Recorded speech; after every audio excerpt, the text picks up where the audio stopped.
The envelope arrived on a Tuesday afternoon, cream-colored and expensive, the kind that promised something formal inside. Natalie Robinson sat at her modest kitchen table, her hand resting on her swollen belly, 6 months pregnant and tired from a day of working from home. She recognized the handwriting immediately. Brandon's. Her ex-husband. Her fingers trembled slightly as she opened it, though she told herself she shouldn't care anymore. The divorce had been finalized 4 months ago, just 2 months after she discovered she was pregnant. 2 months after she found him in their bed with Amber Cross, the woman he claimed was just a colleague. The invitation slid out, printed on heavy cardstock with gold lettering. Preston Technologies Annual Gala. Her eyes scanned down to the handwritten note at the bottom, and her stomach turned. Natalie thought you might want to see what real success looks like. Amber and I are doing amazing at Preston Technologies. I'm a senior consultant now and she's in marketing. Maybe seeing how well we're doing will motivate you to finally get your life together. We even got you a +1 invite, though I doubt you'll bring anyone. See you there or don't. Either way, we'll be having the time of our lives. Brandon.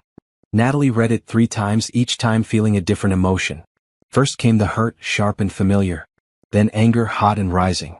Finally, something else settled over her. Something cold and calculating.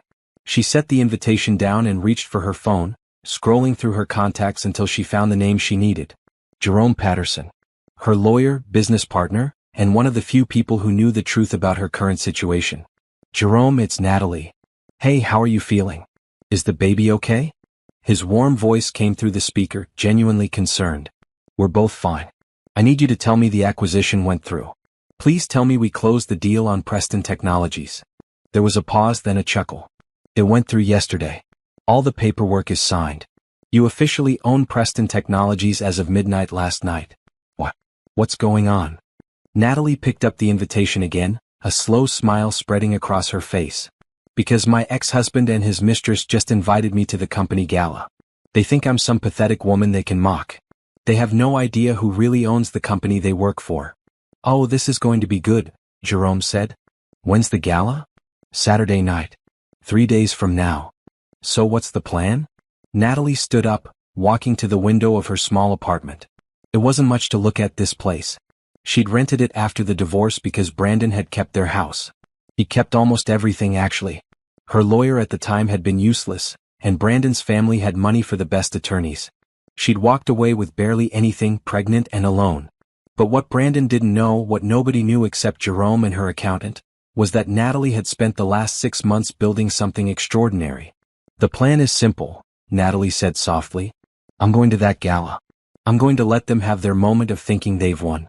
And then I'm going to introduce myself as the new CEO of Preston Technologies. And then I'm going to fire both of them. Jerome laughed outright. I love it. But Natalie, are you sure you want to do this? I know how hard the divorce was. Seeing them together, especially now that you're pregnant, it might be more difficult than you think.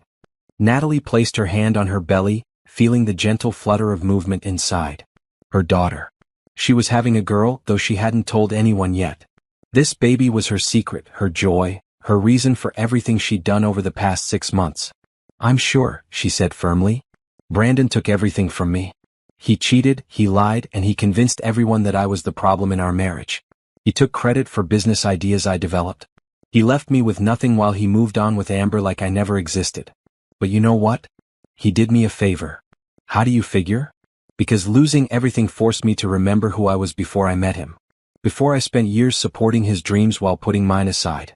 I remembered that I'm smart, Jerome. Really smart. And I took that intelligence and I built something real. She wasn't exaggerating. After the divorce, Natalie had been at her lowest point. Pregnant, broke, living in a friend's spare room. But she'd had one asset that nobody could take from her, her mind. She'd spent years working in tech development, always in the background, always letting others take credit. During her marriage to Brandon, she developed several innovative concepts for business software, ideas she'd shared with him over dinner and late-night conversations. He'd brushed them off as interesting but impractical. But Natalie knew they weren't impractical. They were brilliant. So she'd taken her best idea, a revolutionary data management system for small businesses, and she'd coded it herself. Working from her friend's apartment, surviving on savings and determination, she'd built a prototype in 3 weeks. Jerome had been her neighbor in that apartment building, a corporate lawyer who'd recognized her potential immediately. He'd helped her file the patent, connected her with investors, and within 2 months she'd sold the software to a major tech corporation for an amount that made her head spin. $50 million. She'd taken that money and invested it carefully, working with financial advisors who understood her vision. She'd purchased struggling tech companies, restructured them, and sold them for profit. Within 6 months, her net worth had grown to over $2 billion. And 3 weeks ago, when Preston Technologies had come on the market after their CEO retired, Natalie had made her move. She'd purchased it through a shell corporation, keeping her identity completely anonymous. The board of directors didn't know who she was. The employees didn't know. And certainly Brandon and Amber had no idea. "I need you to prepare termination papers," Natalie said, her voice steady. "For Brandon Robinson and Amber Cross. I want everything legal and airtight. I'm not firing them out of spite. I'm firing them because I'm going to audit that company thoroughly, and I have a feeling we'll find plenty of legitimate reasons." "Already on it," Jerome replied. "I started looking into their employment records after you mentioned buying Preston. Natalie, there's some concerning stuff here. Brandon's expense reports have irregularities. And Amber, she's been involved in some questionable marketing practices. Complaints from other employees about favoritism and bullying. Document everything. I want this to be clean. When I fire them, it won't be because they hurt me. It'll be because they're bad employees who don't deserve to work at my company." "Understood. What about the gala itself?" "You'll need to make an entrance." Natalie looked down at her swollen belly. "I'm 6 months pregnant, Jerome. I think I'll make an entrance no matter what I wear." "True, but let's make sure it's the right kind of entrance. You're not showing up as Brandon's pathetic ex-wife. You're showing up as a billionaire CEO who's about to change their lives forever. I'll need a dress. Something that shows I'm pregnant and proud of it. Something that says I've moved on and moved up. I know a designer who can help. She specializes in maternity formal wear. I'll set up an appointment for tomorrow. Thank you, Jerome. For everything. I couldn't have done any of this without you." "You absolutely could have," he said gently. "I just helped facilitate what you were capable of all along. That brilliant mind of yours, that determination, that's all you, Natalie."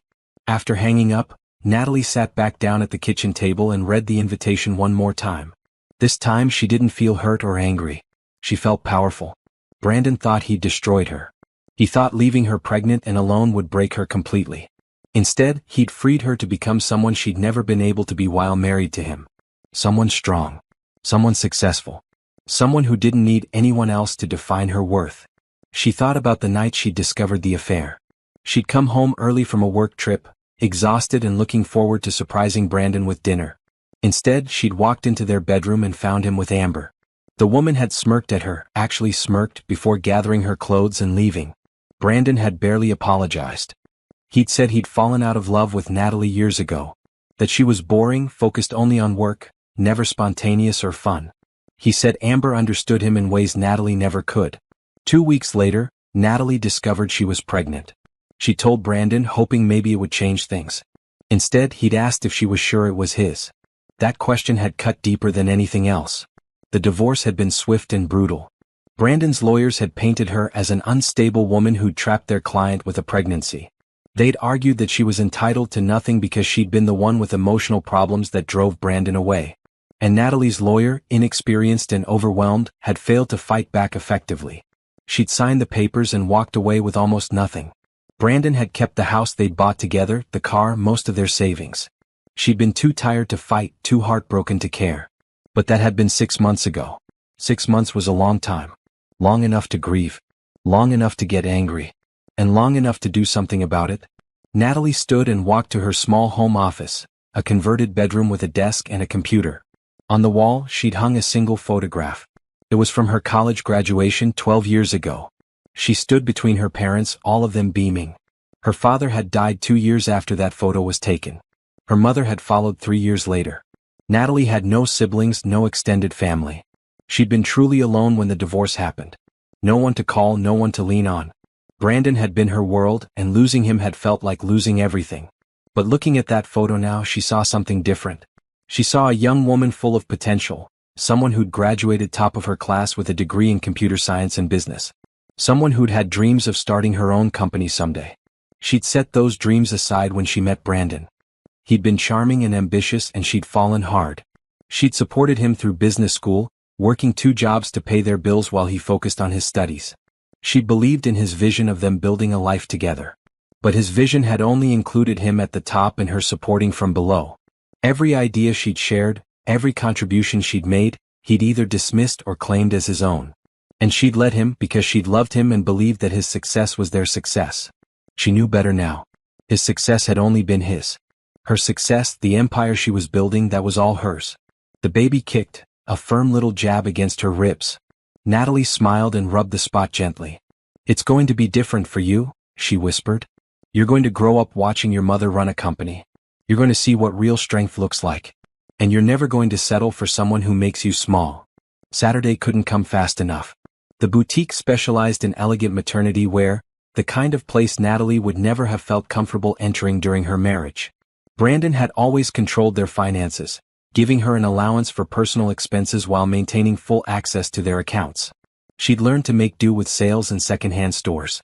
Now, standing in the plush fitting room surrounded by mirrors and soft lighting, watching a designer pin an emerald green gown to perfectly accommodate her growing belly, Natalie felt the full weight of how much had changed.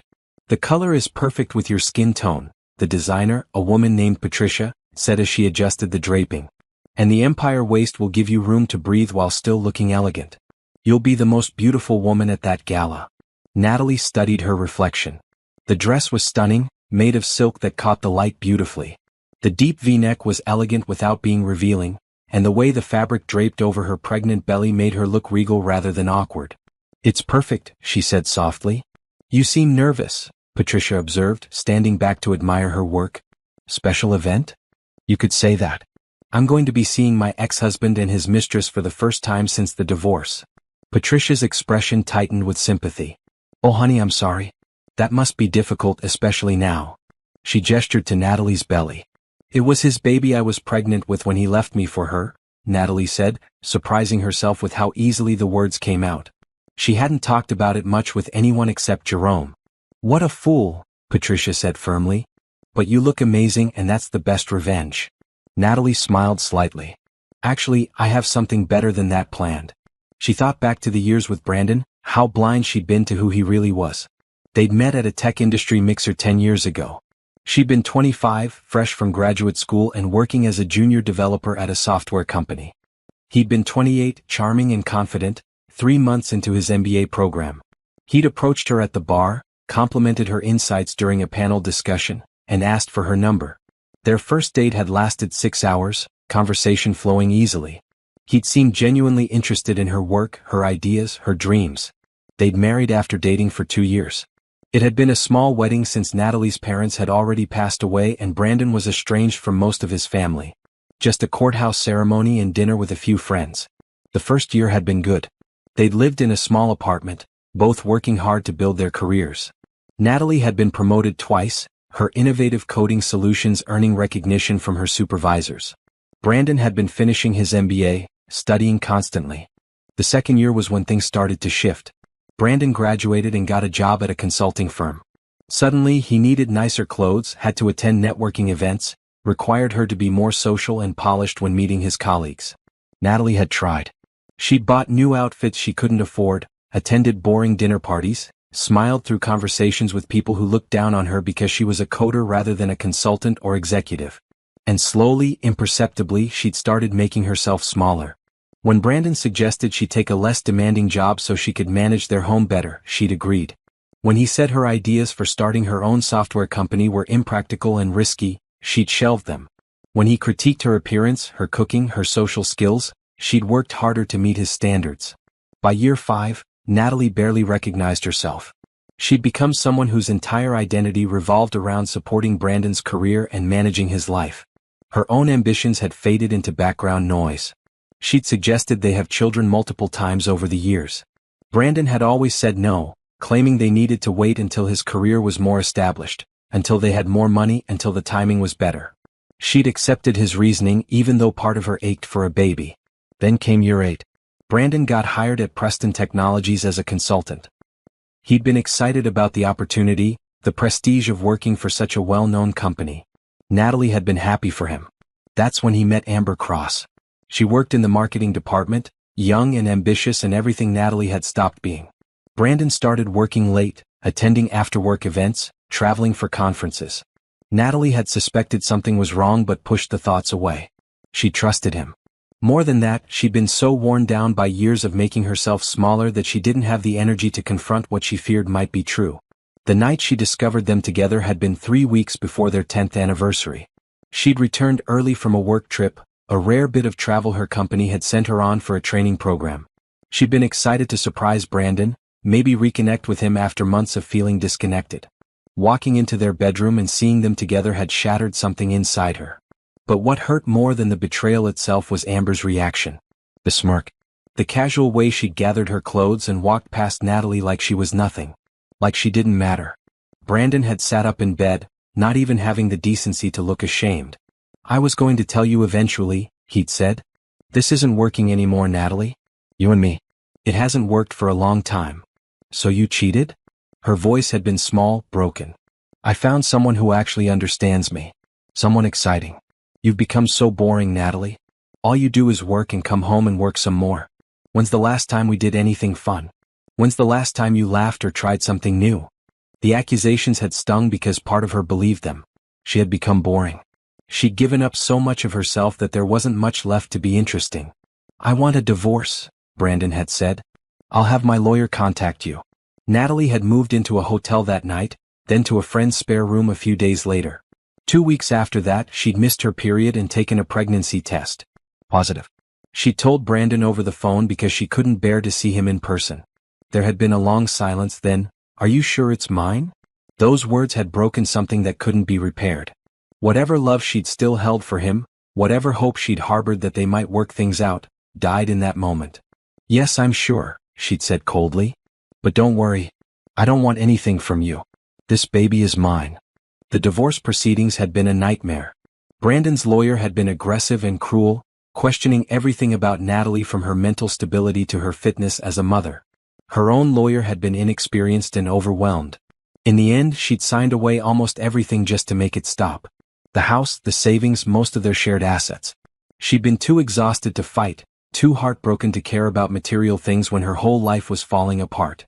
Standing in that friend's spare room 3 months later, broke and pregnant and feeling utterly defeated, Natalie had hit rock bottom. She remembered sitting on the edge of the bed, hand on her barely showing belly, and wondering how she was going to survive. That's when something inside her had shifted. She'd looked around that tiny room at her few possessions and boxes, at the pregnancy books she'd bought with her last few dollars, and she'd made a decision. She wasn't going to survive. She was going to thrive. But not by following anyone else's path or trying to fit into anyone else's vision of who she should be. She was going to become exactly who she was meant to be all along. She'd opened her laptop and started coding. The idea she'd had years ago, the data management system she'd mentioned to Brandon and he'd dismissed, she pulled it out of storage in her mind and started building it. For 3 weeks she'd barely slept. She coded 18 hours a day, living on cheap food and determination. Her friend had worried about her, but Natalie had explained she was working on something important. When the prototype was finished, she'd shown it to Jerome, her neighbor who she'd talked to occasionally in the hallway. He was a corporate lawyer with connections in the tech industry. He'd taken one look at her work and said, "This is worth millions." He'd been right. With Jerome's help navigating the legal aspects and connecting her with the right investors, Natalie had sold her software to a major corporation for $50 million. The day the money hit her account, she'd sat in stunned silence for an hour. Then she'd called her doctor to schedule a proper prenatal checkup with a good obstetrician. She'd found a decent apartment and paid the lease for a year in advance. And she'd started planning her next move.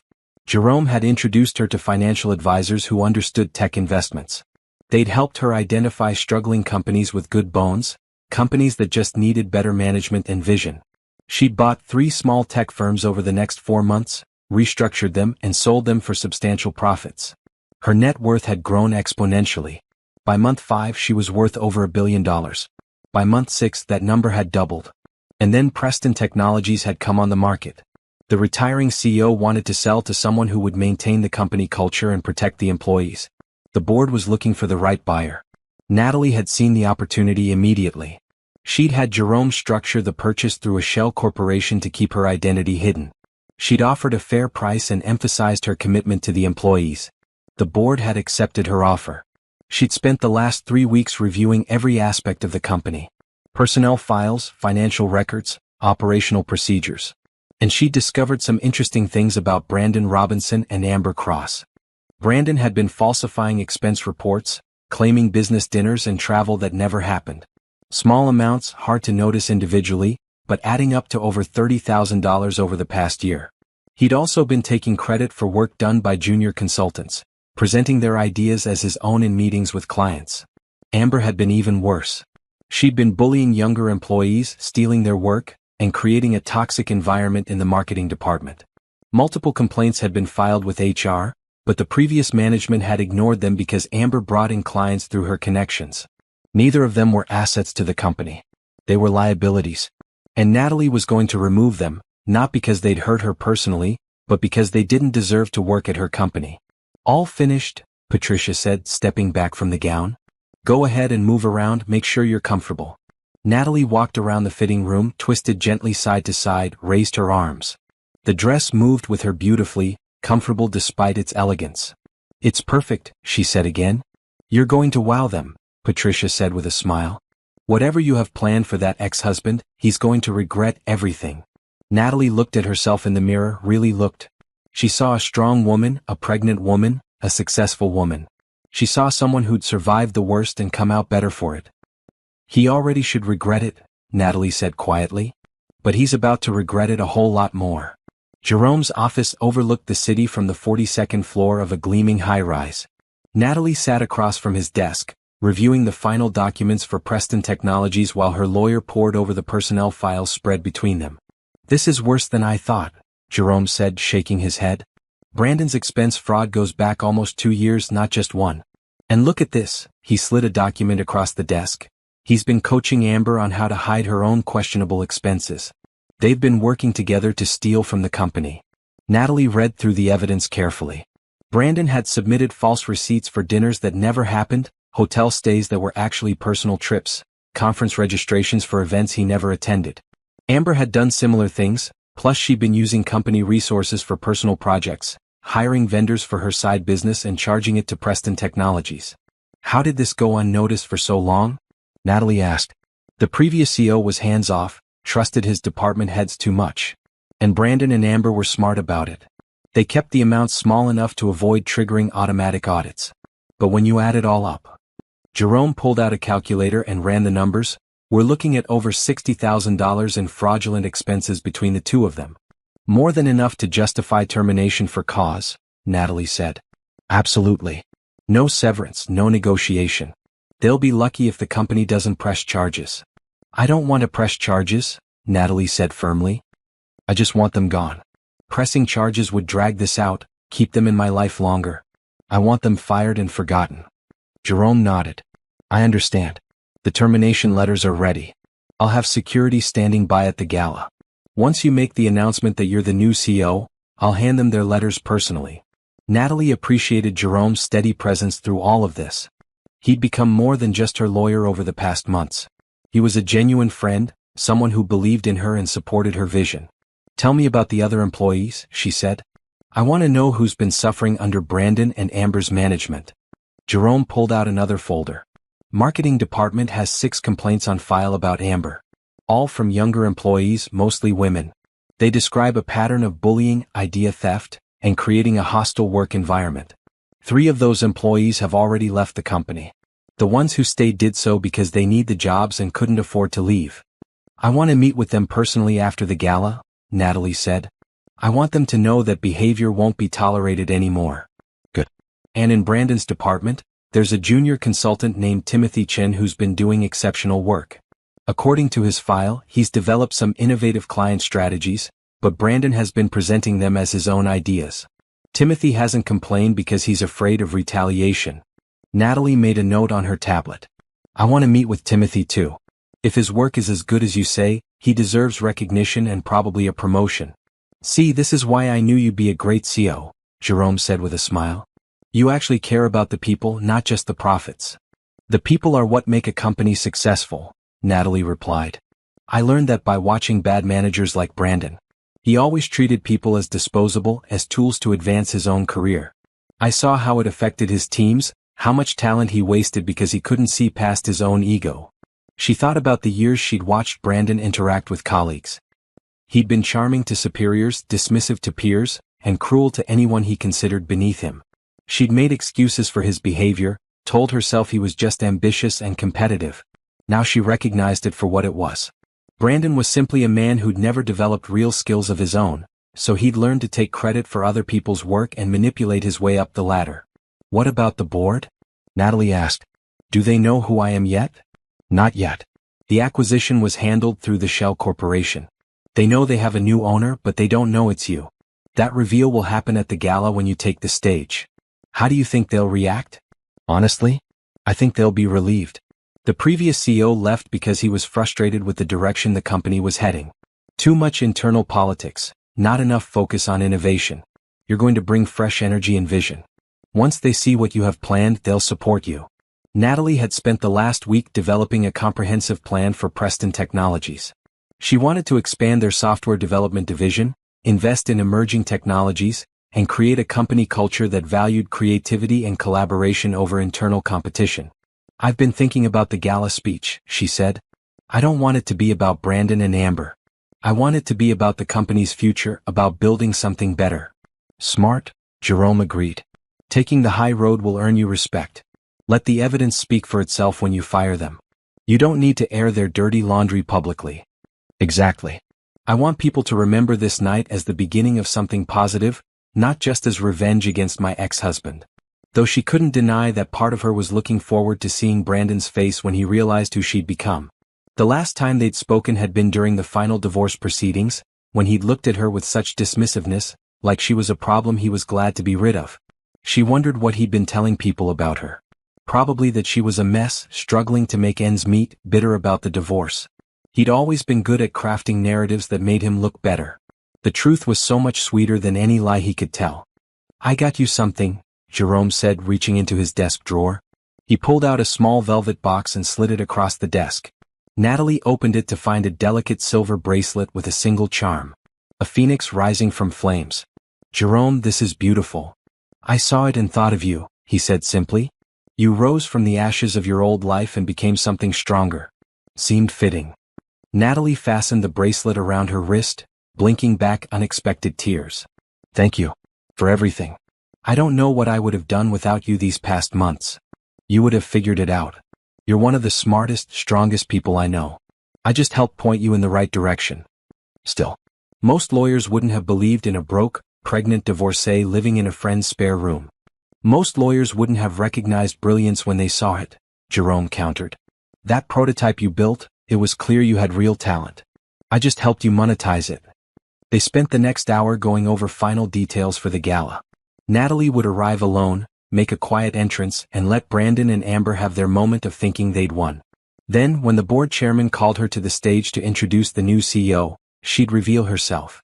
Jerome had coordinated with security to have personnel ready to escort Brandon and Amber from the building once they were terminated. Their access badges would be deactivated immediately, their company email accounts locked, their office contents boxed and shipped to their homes. It would be clean, professional, and final. Are you nervous? Jerome asked as they finished up. Surprisingly, no, Natalie said. I thought I would be. I thought seeing Brandon again would hurt, would bring back all those feelings of inadequacy and failure. But I just feel calm. Ready. That's growth, Jerome observed. You're not the woman he left 6 months ago. No, I'm not. That woman was someone who'd lost herself trying to be what someone else wanted. I'm not her anymore. Natalie stood, smoothing her hands over her belly. The baby was active today, probably responding to her elevated heart rate and the adrenaline flowing through her system. 2 more days, she said. 2 more days, Jerome confirmed. And then everything changes. That evening, alone in her apartment, Natalie tried on the emerald dress again. She'd picked up the final alterations from Patricia's boutique earlier, and the fit was perfect. She stood in front of the full-length mirror in her bedroom, studying her reflection. The woman looking back at her was someone she barely recognized from 6 months ago. Not just because of the pregnant belly or the expensive dress, but because of something in her eyes. Confidence. Strength. Purpose. She thought about the invitation Brandon had sent, with its mocking tone and cruel implications. He'd thought he was rubbing salt in her wounds, showing her how well he was doing without her. Instead, he'd given her the perfect opportunity to reveal just how far she'd risen. Natalie's phone buzzed with a text. It was from Rachel Torres, her new executive assistant at Preston Technologies. They'd been communicating remotely as Natalie prepared to officially take over the company. Everything is ready for Saturday. The ballroom looks amazing. The board is excited to meet you officially. And I have to tell you, I'm so glad you're the new owner. This company needs someone who actually cares. Natalie smiled and typed back, "Thank you, Rachel. I'm looking forward to working with you. Get some rest this weekend. Monday is going to be busy. Can't wait. See you Saturday night." Natalie set her phone down and carefully removed the dress, hanging it in the closet with care. She changed into comfortable pajamas and made herself a light dinner. Simple grilled chicken and vegetables, nothing fancy but nutritious for the baby. As she ate, she pulled out her tablet and reviewed the speech she'd written for the gala. She'd worked on it for days, revising and refining until every word felt right. It wasn't about revenge. It wasn't about Brandon and Amber. It was about vision, about building a company culture based on respect and innovation. It was about creating opportunities for people to do their best work and be valued for their contributions. That's what she wanted Preston Technologies to become. Not just a successful company but a good one. A place where people like Timothy could thrive instead of being exploited. Where young employees wouldn't be bullied by people like Amber. Where merit mattered more than manipulation. She thought about her baby due in 3 months. What kind of world did she want to bring her daughter into? What example did she want to set? The old Natalie would have walked away from the gala invitation, would have avoided confrontation, would have let Brandon and Amber win by default because fighting back felt too hard. The new Natalie understood that sometimes you had to fight, not out of spite or revenge, but because standing up for yourself and others was the right thing to do. Saturday couldn't come fast enough. The Preston Technologies annual gala was held at the Grand Sterling Hotel, a luxury venue with crystal chandeliers, marble floors and floor-to-ceiling windows overlooking the city. Natalie arrived exactly on time, stepping out of the town car she'd hired for the evening. Her emerald green dress caught the light beautifully as she walked toward the entrance. She'd styled her hair in elegant waves that cascaded over her shoulders, and kept her makeup simple but polished. The silver phoenix bracelet from Jerome glinted on her wrist. She felt every eye turn toward her as she entered the ballroom. Whispers rippled through the crowd. She recognized some faces from her research into the company, employees she'd studied in preparation for this moment. The ballroom was decorated in silver and navy blue, the company colors. Round tables filled the space, each set with fine china and fresh flower arrangements. A string quartet played softly in one corner. On a raised platform at the far end, a podium stood ready for speeches. Natalie accepted a glass of sparkling water from a passing server and moved slowly through the crowd, observing. She wanted to get a feel for the people before revealing herself. "Excuse me," a young woman approached her hesitantly. She had kind eyes and a nervous smile. "I don't think we've met. I'm Rachel Torres. I work in executive management." "Natalie Robinson," she introduced herself, shaking Rachel's hand. "It's nice to finally meet you in person." Rachel's eyes widened in recognition. "Oh, you're here. I mean, of course you're here, but you're here. She glanced around nervously. "Does anyone else know?" "Not yet. That comes later. How are things looking?" "Good. The board members are all present. They're excited about the announcements tonight." Rachel lowered her voice. "And your, targets are holding court near the bar. They've been telling anyone who will listen about how pathetic his ex-wife is and how they can't believe she actually showed up." Natalie followed Rachel's gaze and spotted them. Brandon and Amber stood together, his arm around her waist possessively. He wore an expensive suit, probably bought with stolen company funds. Amber had on a tight red dress that was inappropriate for a corporate event. They were laughing, clearly enjoying themselves. "Are you okay?" Rachel asked gently. "This must be hard." "I'm fine," Natalie said honestly. "Actually, I'm better than fine. I'm about to enjoy this more than I probably should." "I don't blame you. What they did to you, I read the file you sent over. The affair, the divorce, leaving you pregnant.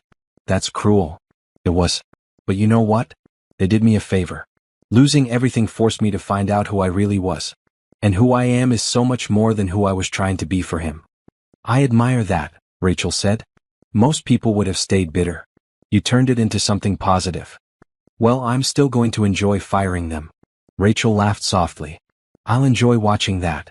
Across the room, Brandon spotted Natalie. She watched his expression change from surprise to smug satisfaction. He said something to Amber, who turned to look. Amber's face twisted into a cruel smile. They started walking toward her. "Here we go," Rachel murmured. "It's fine," Natalie said calmly. "Let them have their moment." Brandon and Amber approached, both wearing expressions of mock sympathy that didn't reach their eyes. "Natalie," Brandon said, his voice dripping with false concern. "You actually came. I have to admit I'm surprised. This must be difficult for you, seeing how well Amber and I are doing." "Hello, Brandon." "Amber." Natalie kept her voice neutral, pleasant even. "Love the dress," Amber said, her tone making it clear she meant the opposite. "Very bold choice, showing off your pregnancy like that. Most women would try to hide it, especially in your situation." "My situation?" Natalie raised an eyebrow. "You know, single mother, struggling to make ends meet." "Sad really. Brandon told me you're living in some tiny apartment now. Such a change from the house you two used to share." "The house Brandon kept in the divorce," Natalie corrected mildly. "Well, he earned it," Amber said with a shrug. "He's the one with the successful career. You're just a coder, right? Do you even have a job right now?" "I work in tech development," Natalie said. "That's sweet," Brandon said patronizingly. "Listen, Natalie, no hard feelings about the invitation, right? We thought it would be good for you to see what's possible when you actually apply yourself. Maybe it'll motivate you to get your life together before the baby comes." "Oh, I have my life together," Natalie assured him. "Really?" Amber looked her up and down skeptically. "Because from where I'm standing, you're a divorced, pregnant woman with no husband and no prospects. That's not exactly having it together." Rachel stepped forward, her face flushed with anger. "Excuse me, but who do you think you're talking to?" "It's okay, Rachel," Natalie said gently, placing a hand on her assistant's arm. "They're entitled to their opinions." "Rachel works here?" Brandon looked at the young woman dismissively. "In what department?" "Executive management," Rachel said tersely. "Ah, administrative work," Brandon said, clearly not caring. He turned back to Natalie. "So what have you been doing with yourself? Besides eating for two, obviously." The casual cruelty in his voice, the way Amber laughed at his joke, it all felt so familiar. This was who Brandon had always been, Natalie realized. She'd just been too busy trying to please him to see it clearly. "I've been busy," Natalie said simply. "Building things. Planning for the future." "Planning? That's rich. You were never good at planning, Natalie. Remember when you wanted to start that software company? I told you it was a ridiculous idea, that you didn't have the skills or the vision for it." "I remember. I was right, wasn't I? You gave up on that dream pretty quickly. You're not cut out for leadership or business ownership. You're better suited for taking orders, not giving them." "Is that what you think?" "It's what I know. Look at me, look at Amber. We're thriving. We're both on track for promotions here at Preston Technologies. We're making real money, building real careers. And you're just trying to survive." Natalie took a sip of her sparkling water, letting the moment stretch. She could see other people watching them now, sensing the tension.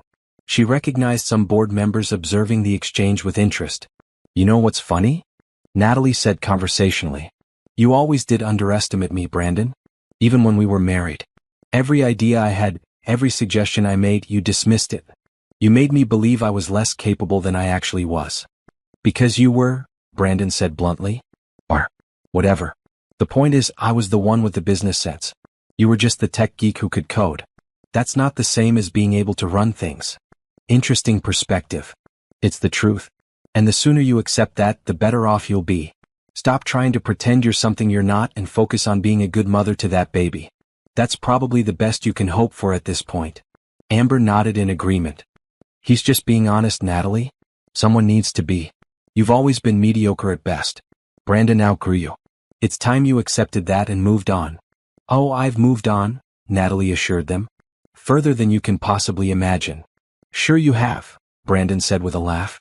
"Listen, I'm glad you came tonight. It's good for you to see what success actually looks like. Maybe it'll light a fire under you to do something with your life besides feel sorry for yourself." "That's very thoughtful of you." "I'm a thoughtful guy. Ask anyone here. I'm well respected at this company. They value my contributions. They recognize talent when they see it." "Do they really?" "Absolutely. In fact, I heard through the grapevine that I'm up for a major promotion. The new owner, whoever they are, apparently reviewed the personnel files and was very impressed with my work. Natalie smiled. Is that right? It is. So while you're living in your little apartment, struggling to pay rent, I'll be moving up in the world. Number 2. We're going places, Natalie. Real places. I'm sure you are. The lights in the ballroom dimmed slightly, and a voice came over the speaker system. Ladies and gentlemen, if you could please take your seats. We'll be starting the program shortly.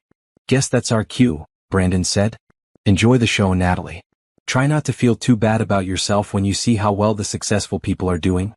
He and Amber walked away, laughing together. Rachel looked at Natalie with concern. Are you all right? That was horrible. They're horrible people. I'm perfect, Natalie said serenely. In fact, I haven't felt this good in years. Come on, let's take our seats. She led Rachel to a table near the front, one that had been reserved for special guests.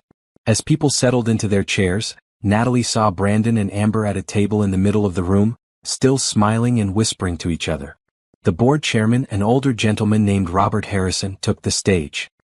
He was a dignified man in his 60s with gray hair and kind eyes. Good evening, everyone, he began. Thank you all for attending this year's gala.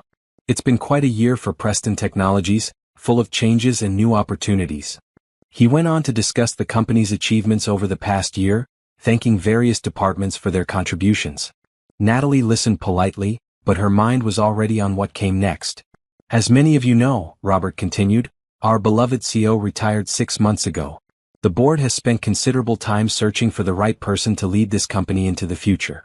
Someone with vision, integrity, and a genuine commitment to both innovation and our employees. Natalie felt her heart rate pick up slightly. This was it. I'm pleased to announce that we found that person. 3 weeks ago, Preston Technologies was acquired by a visionary leader in the tech industry. Someone who understands where this company has been and where it needs to go.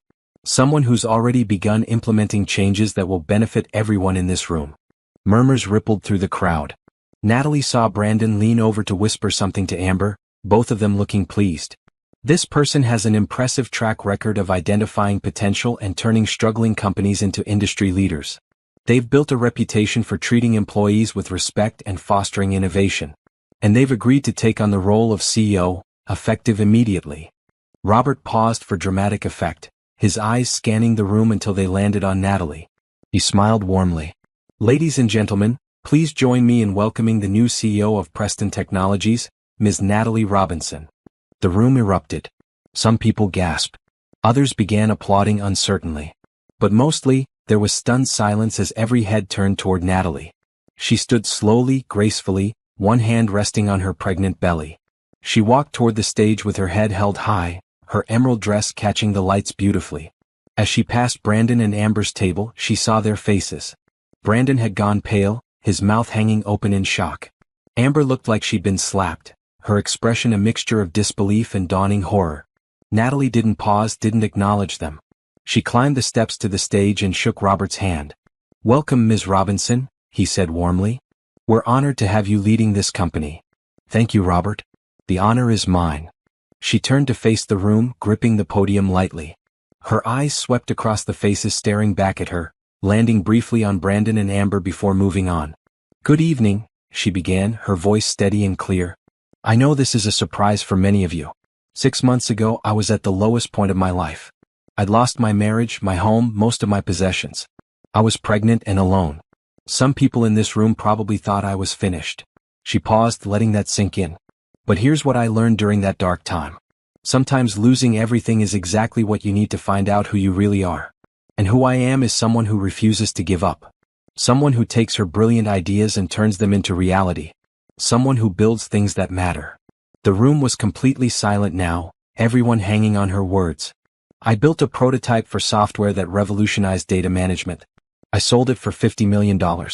I took that money and invested it in struggling companies, turned them profitable, and built a business empire worth over $2 billion. And 3 weeks ago, I purchased this company because I saw its potential. Applause began to swell. Natalie raised a hand gently to quiet it. I'm not here to brag about my success. I'm here to talk about the future of Preston Technologies. Because this company has problems. Problems that need to be addressed if we're going to thrive moving forward. She pulled out her notes, though she barely needed them. Over the past weeks, I've conducted a thorough audit of operations. I've reviewed personnel files, financial records, and employee feedback. And I've discovered that we have a culture problem. We have employees who are bullied and exploited. We have leadership that takes credit for other people's work. We have people stealing from this company and creating toxic work environments. Now murmurs spread through the crowd again, some concerned, some curious. That ends today. Effective immediately, Preston Technologies will operate under new values. Respect, integrity, innovation, merit. These aren't just words. They're principles that will guide every decision we make. She looked directly at Brandon and Amber. To employees who have been suffering in silence, who have watched your ideas stolen or your contributions dismissed, I see you. Your work matters. Your talent matters. And you will be valued here. Applause erupted, genuine and enthusiastic this time. Natalie smiled. This company has incredible potential. We have brilliant people who just need the opportunity to shine. We're going to invest in new technologies, expand our development divisions, and create opportunities for growth and advancement based solely on merit and performance. She continued outlining her vision for the company, the changes she planned to implement, the investments she'd already approved. The audience listened intently, many nodding in agreement. When she finished, the applause was thunderous. People stood, genuinely excited about the direction the company was heading. Natalie stepped away from the podium as Robert returned to the microphone. Thank you, Ms. Robinson. That was inspiring. I think we can all agree that Preston Technologies is in excellent hands. As Natalie descended from the stage, she saw Jerome enter from a side door. He carried 2 folders and was accompanied by security personnel. He walked directly to Brandon and Amber's table. Natalie followed at a distance, watching.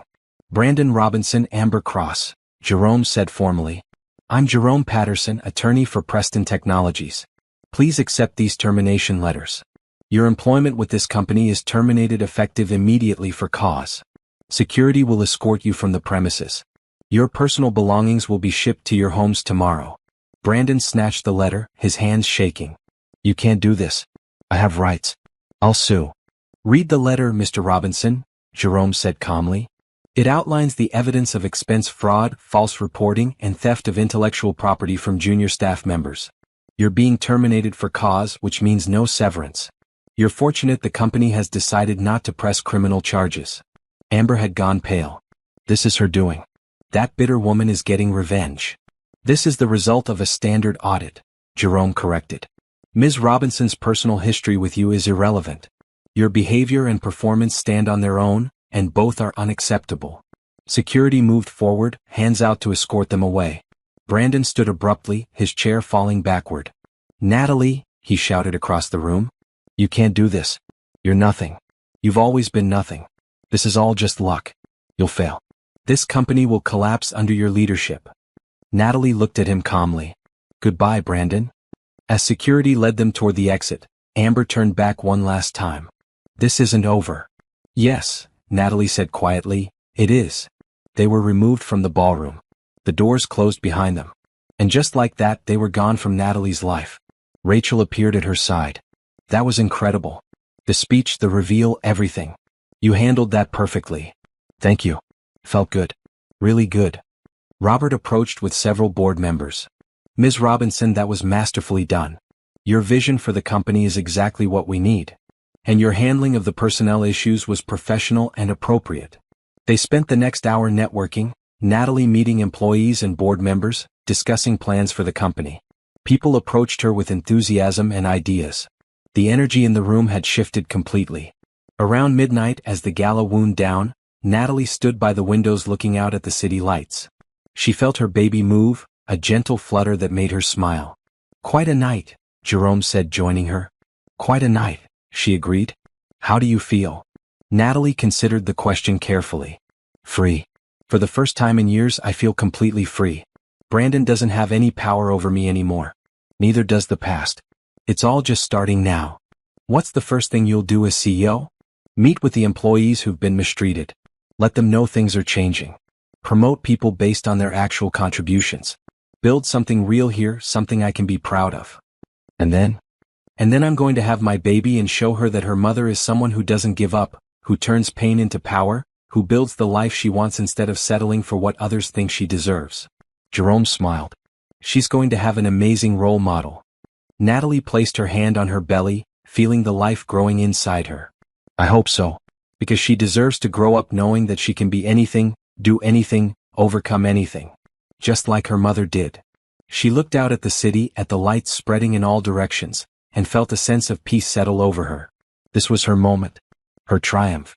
Not because she'd gotten revenge on Brandon and Amber, but because she'd proven to herself that she was capable of so much more than she'd ever believed. The old Natalie would have crumbled under their mockery tonight. Would have felt ashamed of her pregnancy and her situation. Would have believed their words about being mediocre and unsuccessful. But the new Natalie knew better. She knew her worth. And she was just getting started. Monday morning arrived bright and clear, the kind of day that felt full of possibility. Natalie woke early in her apartment, feeling the baby kick as she stretched. She'd barely slept, too energized by everything that had happened at the gala. Her phone had been buzzing constantly since Saturday night. News of the Preston Technologies ownership change and the dramatic terminations had spread quickly. Several business publications had already reached out for interviews. Social media was full of speculation and commentary. But Natalie wasn't focused on the external noise. Today was about setting the right tone for her tenure as CEO. She dressed carefully in a royal blue maternity suit that Patricia had custom-made for her. Professional, elegant, and comfortable. She wore her hair pulled back in a sleek bun and kept her jewelry minimal except for the Phoenix bracelet from Jerome. The drive to Preston Technologies headquarters took 20 minutes. The building was a modern glass structure in the business district, 15 floors of innovation and potential. Natalie had visited once during the acquisition process, but always after hours when the building was empty.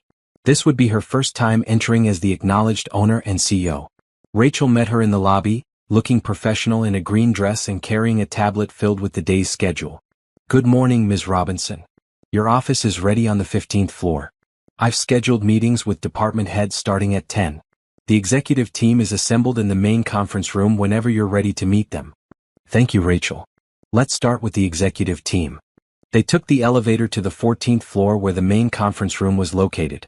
Through the glass walls, Natalie could see 10 people seated around a large table, all looking somewhat nervous. Deep breath, Rachel said quietly before opening the door. Natalie entered with confidence. Every person at the table stood as she walked in. Good morning, everyone. Please sit down. She took the seat at the head of the table and looked at each person individually. She'd studied their files extensively and knew all their names, positions, and track records. I know Saturday night was eventful, she began with a slight smile.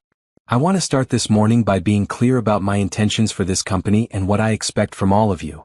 She paused, gathering her thoughts. Preston Technologies has incredible potential.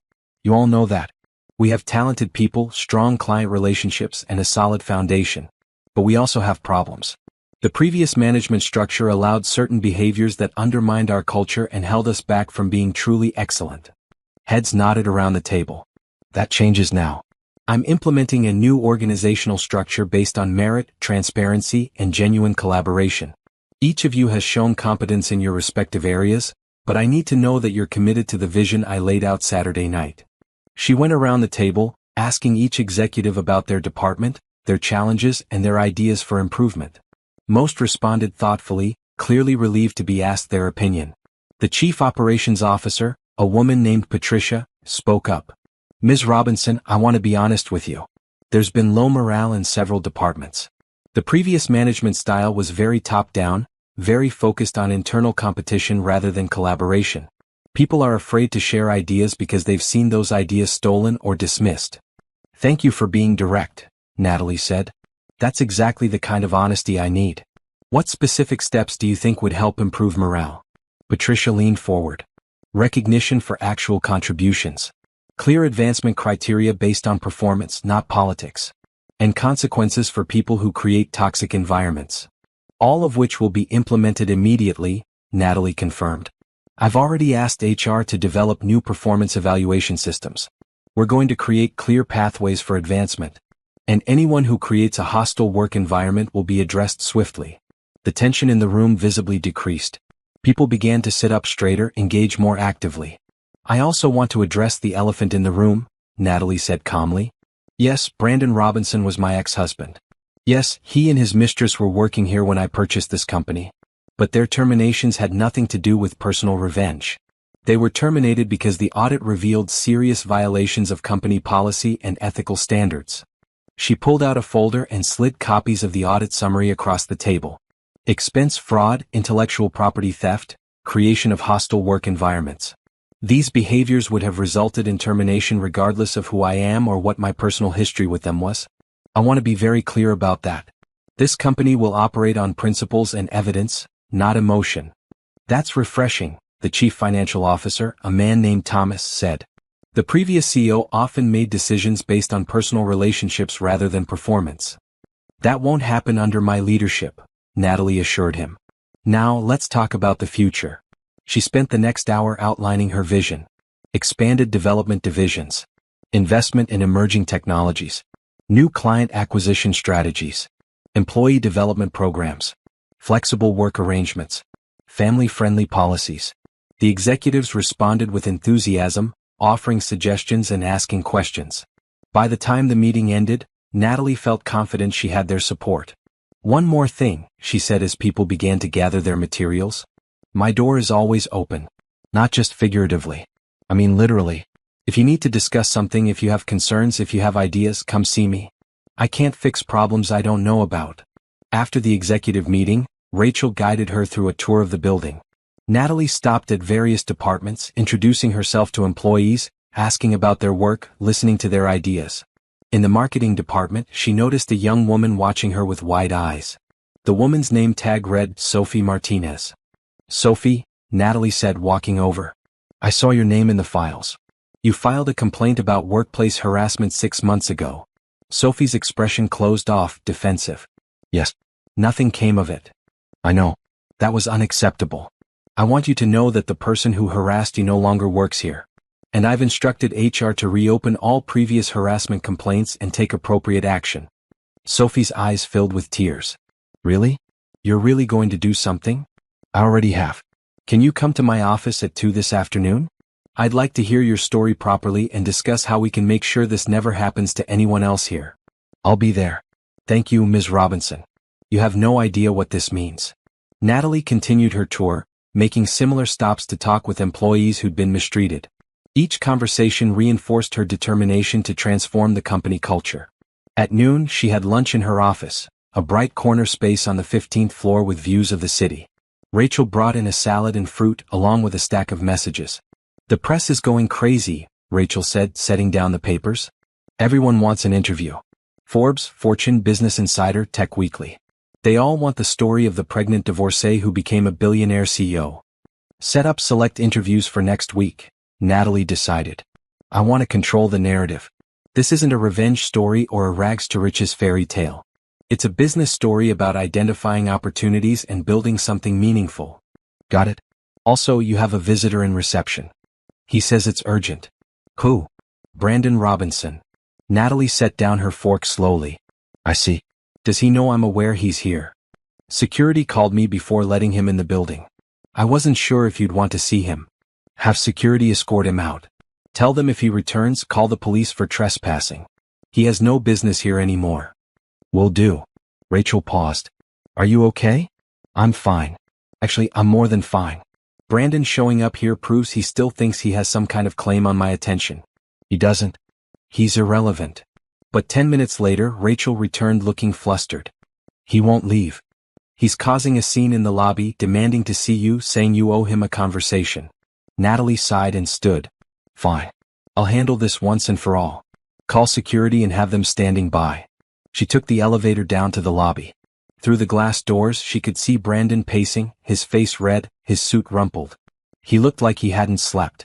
Natalie pushed through the doors. Brandon, you need to leave. He spun toward her. Finally. Natalie, we need to talk. You can't just fire me like that. I have rights. You had rights which you forfeited when you committed fraud. Now you have nothing. Leave my building. Your building? He laughed bitterly. This is insane. None of this makes sense. How did you of all people, end up owning a multimillion-dollar company? It's not possible. It's not only possible, it's reality. I built something while you were busy taking credit for other people's work. Now leave. I need this job, Natalie. I need the income. Amber and I, we have expenses. We were planning to buy a house. You can't just destroy our lives because you're bitter about the divorce. I didn't destroy your life.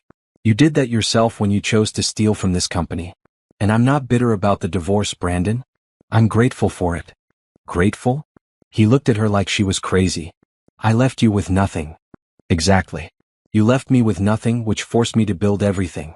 You did me the biggest favor of my life, even if you didn't mean to. So what, you're just going to let me suffer? Let us both suffer? That's your revenge. This isn't revenge. This is consequences. You and Amber made choices. Bad choices. Unethical choices. Now you're experiencing the results of those choices. That's not my doing. That's yours. Brandon's expression shifted, became calculating. What if I tell people about your past? About how you were nothing before you met me? About how I supported you, built you up? Natalie laughed, genuinely amused. Go ahead. Tell anyone you want. The facts speak for themselves. I have a patent for revolutionary software. I have a documented track record of successful business acquisitions. I have $2 billion in assets. What do you have, Brandon? Expense, fraud, and stolen intellectual property? His face flushed darker. You think you're so smart now. You think you've won. But this is just luck. You'll fail. This company will fall apart under your leadership. If that happens, it happens. But at least I'll fail trying to build something real, not failing because I was too busy stealing and manipulating to develop any actual skills. You're enjoying this, he accused. You're enjoying seeing me like this. No, Natalie said honestly. I'm not enjoying it. I'm not feeling anything about you at all, Brandon. That's what you don't understand. You're not important to me anymore. You're not part of my life. You're just someone I used to know who made bad choices and is now dealing with the consequences. You can't just erase 10 years of marriage. I was your husband. I meant something to you. You did once. Then you cheated on me, left me pregnant, and spent our divorce proceeding trying to destroy what little I had left. You killed whatever I felt for you. And now there's just nothing. Security approached, two large men in uniform. Ms. Robinson, do you want us to remove him? Yes, please.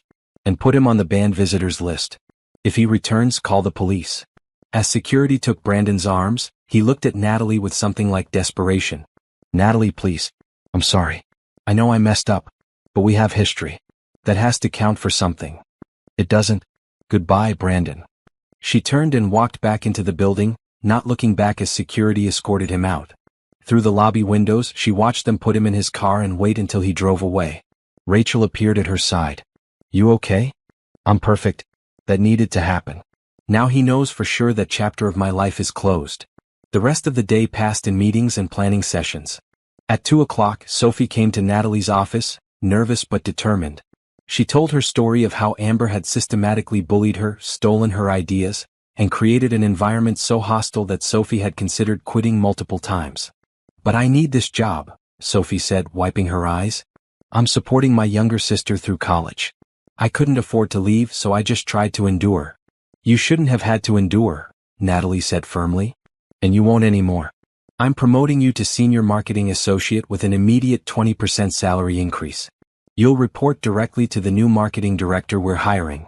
And I want you to lead a team developing the campaign for our new product line. Sophie stared at her. Are you serious? Completely. I've reviewed your work. You're talented and creative. You deserve to have your contributions recognized. This is just the beginning. After Sophie left, practically floating with happiness, Rachel came in with more updates. Timothy Chin is here for his 4 o'clock meeting. He's the junior consultant who Brandon was exploiting. Send him in. Timothy was a young man, probably late 20s, with nervous energy and intelligent eyes. He shook Natalie's hand carefully. Thank you for seeing me, Ms. Robinson. Thank you for coming. Timothy, I've reviewed your work. The client strategies you developed were innovative and effective. Yet Brandon was taking credit for them. Timothy looked uncomfortable. I wasn't sure anyone would believe me if I complained. Brandon was well connected here. I believe you because the evidence supports it. Your work is documented under his name, but the writing style, the analytical approach, it's clearly different from his other reports. Plus, I found emails where you sent him drafts that he then presented as his own work. I should have said something. You were protecting yourself in an unfair situation. I understand that. But now things are different. I'm promoting you to senior consultant. You'll be taking over Brandon's former client accounts. And I'm giving you a 50% salary increase effective immediately. Timothy's jaw dropped. 50%? You've been underpaid for the work you actually do. That ends now. I'm also establishing a new policy. All work must be properly attributed. Anyone caught taking credit for someone else's contributions will be terminated immediately. I don't know what to say. Say you'll keep doing excellent work. That's all I need. After Timothy left, looking dazed but thrilled, Natalie sat back in her chair and felt a deep sense of satisfaction. This was what power should be used for. Not to hurt people or get revenge, but to make things better, to recognize talent, to create opportunities. Jerome called at 6 o'clock. How was your first day as CEO? Exhausting and wonderful. I promoted people who deserved it, fired bad practices, and started implementing real changes. Feels good, Jerome. It feels right. And Brandon? Showed up trying to manipulate me into giving him his job back. Security removed him. He's banned from the property now. Good. He needs to learn that actions have consequences. He's learning. Whether he accepts those consequences or not is his problem, not mine. I'm proud of you, Natalie. You've handled all of this with remarkable grace and professionalism. Thank you. I couldn't have done it without your support. Yes, you could have. But I'm glad I could help. That evening, back in her apartment, Natalie made herself a simple dinner and sat on her small balcony watching the sunset. The baby was active, moving around like she was dancing. Natalie placed both hands on her belly and spoke softly. Today was a good day, little one. I helped people who deserved help. I made positive changes. I used the power I've built for good things. That's what I want you to remember as you grow up. Power isn't about revenge or hurting people. It's about making things better for everyone. The baby kicked in response and Natalie smiled. Your dad, he came by today. Tried to get me to feel sorry for him, to give him another chance. But you know what? I didn't feel sorry for him at all. I felt sorry for who I used to be when I was with him. That woman who made herself small, who accepted so little, who believed she didn't deserve better. She looked out at the city, at the lights beginning to twinkle as darkness fell. But that woman doesn't exist anymore. She died the day I found out about you, the day I realized I had to become strong enough for both of us. And in her place is someone better. Someone who knows her worth. Someone who builds empires and changes lives and refuses to settle for anything less than she deserves. The sun dipped below the horizon, painting the sky in shades of orange and pink. Natalie breathed in the evening air and felt peace settle over her. She'd faced Brandon today without fear, without anger, without anything but calm certainty that he no longer had any power over her. That realization was more satisfying than any revenge could have been. Tomorrow she'd continue the work of transforming Preston Technologies. She'd meet with more employees, implement more changes, build the company she envisioned. But tonight, she simply sat in the quiet, feeling her daughter move inside her, and enjoyed the sweet taste of true freedom. The media storm that followed the gala was intense. By Tuesday morning, Natalie's story was everywhere. Business publications, tech blogs, even mainstream news outlets had picked up the narrative of the pregnant CEO who'd bought her ex-husband's company and fired him for fraud. Natalie sat in her office, reviewing the various articles with Rachel. Most of the coverage is positive, Rachel noted, scrolling through her tablet. They're calling you a business genius, praising your success story. But there are some critics. There always are. What are they saying? That you bought the company purely for revenge. That you're letting personal feelings influence business decisions. A few are questioning whether the fraud allegations are legitimate or just a convenient excuse. Natalie had expected this. Set up a press conference for Thursday. I'll address these concerns directly. And make sure we release the audit findings publicly. I want complete transparency about why Brandon and Amber were terminated. The legal team advises against releasing the full audit. They say it could open the company to litigation. I don't care. I want the truth out there. People need to see that this was about business ethics, not personal revenge. Redact any information that could compromise ongoing investigations, but release everything else. Over the next few days, the story evolved. When the audit findings were released, public opinion shifted dramatically. The evidence of expense fraud, intellectual property theft, and workplace harassment was undeniable. Critics went silent as the facts spoke for themselves. Preston Technologies' stock price, which had dipped slightly after the dramatic terminations, rebounded strongly. Investors were encouraged by Natalie's transparency and her clear vision for the company's future. On Thursday, Natalie held her first press conference. The company's media room was packed with reporters, cameras, and microphones. She wore a burgundy maternity dress and had her hair styled professionally. She looked every inch the successful CEO she'd become. "Good morning," she began, standing at the podium with confidence. "I know there's been considerable interest in recent events at Preston Technologies. I'm here today to provide clarity and context." She went through the timeline methodically. Her acquisition of the company through proper legal channels. The comprehensive audit she'd ordered as standard practice. The discovery of violations. The terminations based on evidence. "I want to be very clear about something," she said, looking directly at the cameras. "Brandon Robinson was my ex-husband. That's true. But that fact did not influence his termination. The evidence of his wrongdoing was discovered through a routine audit conducted by independent accountants. The same audit that identified violations by other employees who have also been terminated." She paused, letting that sink in. Personal feelings have no place in business decisions. "I bought Preston Technologies because I saw its potential, not because Brandon worked there. In fact, I didn't know he worked there until after the acquisition was complete. His presence was coincidental, not causal." A reporter raised their hand. "Ms. Robinson, some critics suggest you're using your position to get revenge. How do you respond to that?" "I'd say those critics should review the evidence. Revenge would have been firing Brandon without cause, based solely on our personal history. Instead, he was fired because he stole from this company. There's a significant difference between consequence and revenge." Another reporter spoke up. "What about the claims that you're unqualified to run a major technology company?" Natalie smiled slightly. "I hold advanced degrees in computer science and business administration. I developed software that sold for $50 million. I've successfully acquired and restructured multiple companies. My qualifications speak for themselves. The real question is why anyone would think a successful track record makes me unqualified. But you're pregnant and single. Can you really handle the demands of being CEO under those circumstances?" "Yes. Women have been managing households, careers, and children for generations. Pregnancy doesn't make me incompetent, it makes me capable of multitasking at the highest level." The room chuckled at that. "Final question," Natalie said, pointing to a reporter in the back. "What's your message to other women who might be in similar situations? Facing divorce, financial hardship, feeling like they've lost everything?" Natalie took a moment to consider her answer carefully. "My message is this. Losing everything can be terrifying, but it can also be liberating. When you have nothing left to lose, you're free to take risks you never would have taken otherwise. You're free to bet on yourself, to pursue dreams you'd set aside, to become who you were always meant to be." She placed her hand on her belly naturally. "I was at my lowest point 6 months ago. Divorced, broke, pregnant, alone. Every external measure said I'd failed. But I realized something crucial during that dark time.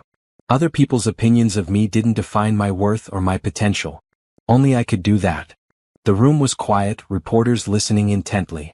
"So I stopped trying to be who everyone else thought I should be and started being who I actually am. Someone brilliant, capable, determined, and unwilling to accept less than I deserve. And once I made that shift, everything else followed." She looked directly at the cameras. "If you're struggling right now, if you feel defeated or worthless or like you'll never recover, I want you to know something. You're stronger than you think. You're more capable than anyone has probably told you. And you have the power to change your circumstances. It won't be easy. It will require work and sacrifice and courage. But it's possible. You're living proof of that," the reporter said softly. "I am. And so can anyone else be. It starts with refusing to stay defeated. It starts with believing you deserve better and being willing to work for it." The press conference ended to respectful applause. As Natalie left the podium, she felt a sense of completion. She told her story on her own terms with honesty and dignity. Back in her office, Jerome was waiting with a satisfied expression. "That was perfect. Exactly the right tone. You came across as strong, capable, and genuine. It was the truth. That's all I wanted to convey. Well, you succeeded. Social media is already responding positively.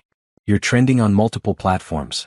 And I'm seeing a lot of women sharing their own stories of overcoming adversity, inspired by what you said." Natalie felt unexpected emotion well up. "Really? Really? You've become a symbol of resilience, whether you intended to or not." She sat down heavily, the weight of that responsibility settling on her shoulders. "I just wanted to tell my story. I didn't expect it to resonate so widely. Maybe that's why it does resonate. Because it's real. Because you're not presenting yourself as some perfect success story. You're showing the struggle, the pain, the work it took to get here. That evening, as Natalie scrolled through social media, she saw hundreds of messages from women sharing their own stories. Single mothers rebuilding their lives. Divorcees starting new careers. Women who'd been underestimated finding their strength. Each story touched her. Each one reminded her that her journey wasn't just about her anymore. It had become something bigger, a narrative about resilience and the refusal to stay defeated. But not all the response was positive. Brandon had been doing interviews of his own, telling a very different story. On a business podcast, he'd claimed that Natalie had targeted him specifically, that the fraud allegations were fabricated, that she'd bought the company purely to destroy his career. She was always jealous of my success, he'd said. When our marriage ended, she couldn't handle that I'd moved on with someone better. This is her revenge, pure and simple. Amber had echoed similar sentiments on social media, posting tearful videos about being unfairly terminated, about losing her career because of a bitter woman's vendetta. Rachel brought these to Natalie's attention. They're trying to control the narrative. Make themselves the victims. Let them, Natalie said calmly. The evidence speaks louder than their lies. Anyone who looks at the facts will see the truth. Don't you want to respond? Set the record straight. I already did.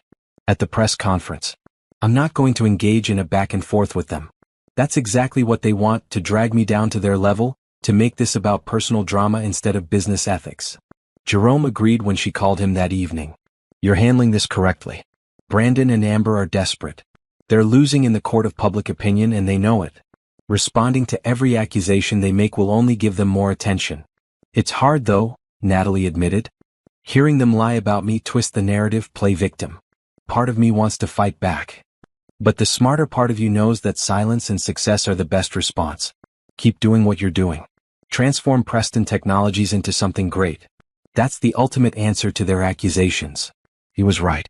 Over the following week, as Natalie continued to implement positive changes at the company, public interest in Brandon and Amber's sob story faded. People stopped caring about their version of events because the reality of what Natalie was building was so much more compelling. Employee satisfaction scores at Preston Technologies went up dramatically. Several people who'd left the company under previous management reached out about returning. Client feedback became overwhelmingly positive as they experienced improved service and communication. The company was thriving and that success spoke volumes. But there were challenges too.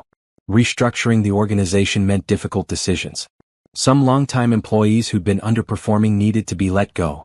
Some departments needed to be reorganized entirely. Not everyone was happy with the changes.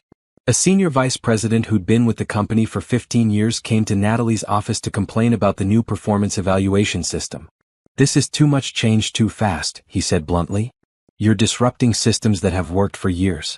Systems that allowed fraud and harassment to flourish, Natalie countered. Systems that rewarded politics over performance. Those systems didn't work, they just existed. Easy for you to say. You show up after building some software and think you understand how to run a company. I don't just think I understand. I do understand. And if you're resistant to changes that improve accountability and transparency, perhaps you're concerned about how you'll perform under those new standards. He'd left her office angry, but he'd also started improving his performance. Sometimes people needed to be challenged to reach their potential. Not every confrontation ended positively though. One department head resigned rather than adapt to the new expectations. A few longtime clients pulled their contracts, uncomfortable with the leadership change. Each setback stung, but Natalie reminded herself that transformation was never smooth. She was building something better, and that required short-term discomfort for long-term gain. By the end of the second week, the dust was settling. The media had moved on to other stories. Brandon and Amber's attempts to position themselves as victims had largely failed. Preston Technologies was stabilizing under new management. Natalie sat in her office one evening, reviewing the week's accomplishments. Employee retention was up. Client satisfaction was up. Stock price was up. Revenue projections were up. By every measurable standard, the company was improving. Rachel knocked on the door frame. Heading home for the night. Need anything before I go? Actually, yes. I want to establish a foundation.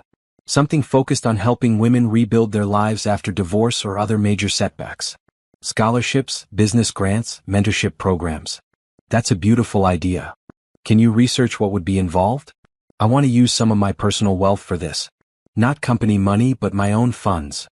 I'll start looking into it tomorrow. What made you think of it? all the messages I've received, all the women sharing their stories. If my experience can help others avoid some of the pain I went through or overcome it faster, then something good will have come from all of this. Rachel smiled. You're remarkable, you know that? I'm just doing what makes sense. After Rachel left, Natalie sat in the quiet office, watching the city lights outside her window. She thought about how far she'd come in such a short time. From broken and defeated to powerful and purposeful. The journey hadn't been easy. There were still hard days, moments when doubt crept in, times when she wondered if she was making the right decisions. But overall, she felt more herself than she ever had. Her phone buzzed with a text from an unknown number. Against her better judgment, she opened it. You think you've won. You haven't. I'll make sure everyone knows what you really are. A vindictive woman who destroyed innocent people to feel better about herself. It was from Brandon's number. Natalie deleted the message and blocked the contact. She wasn't going to let his bitterness touch her peace.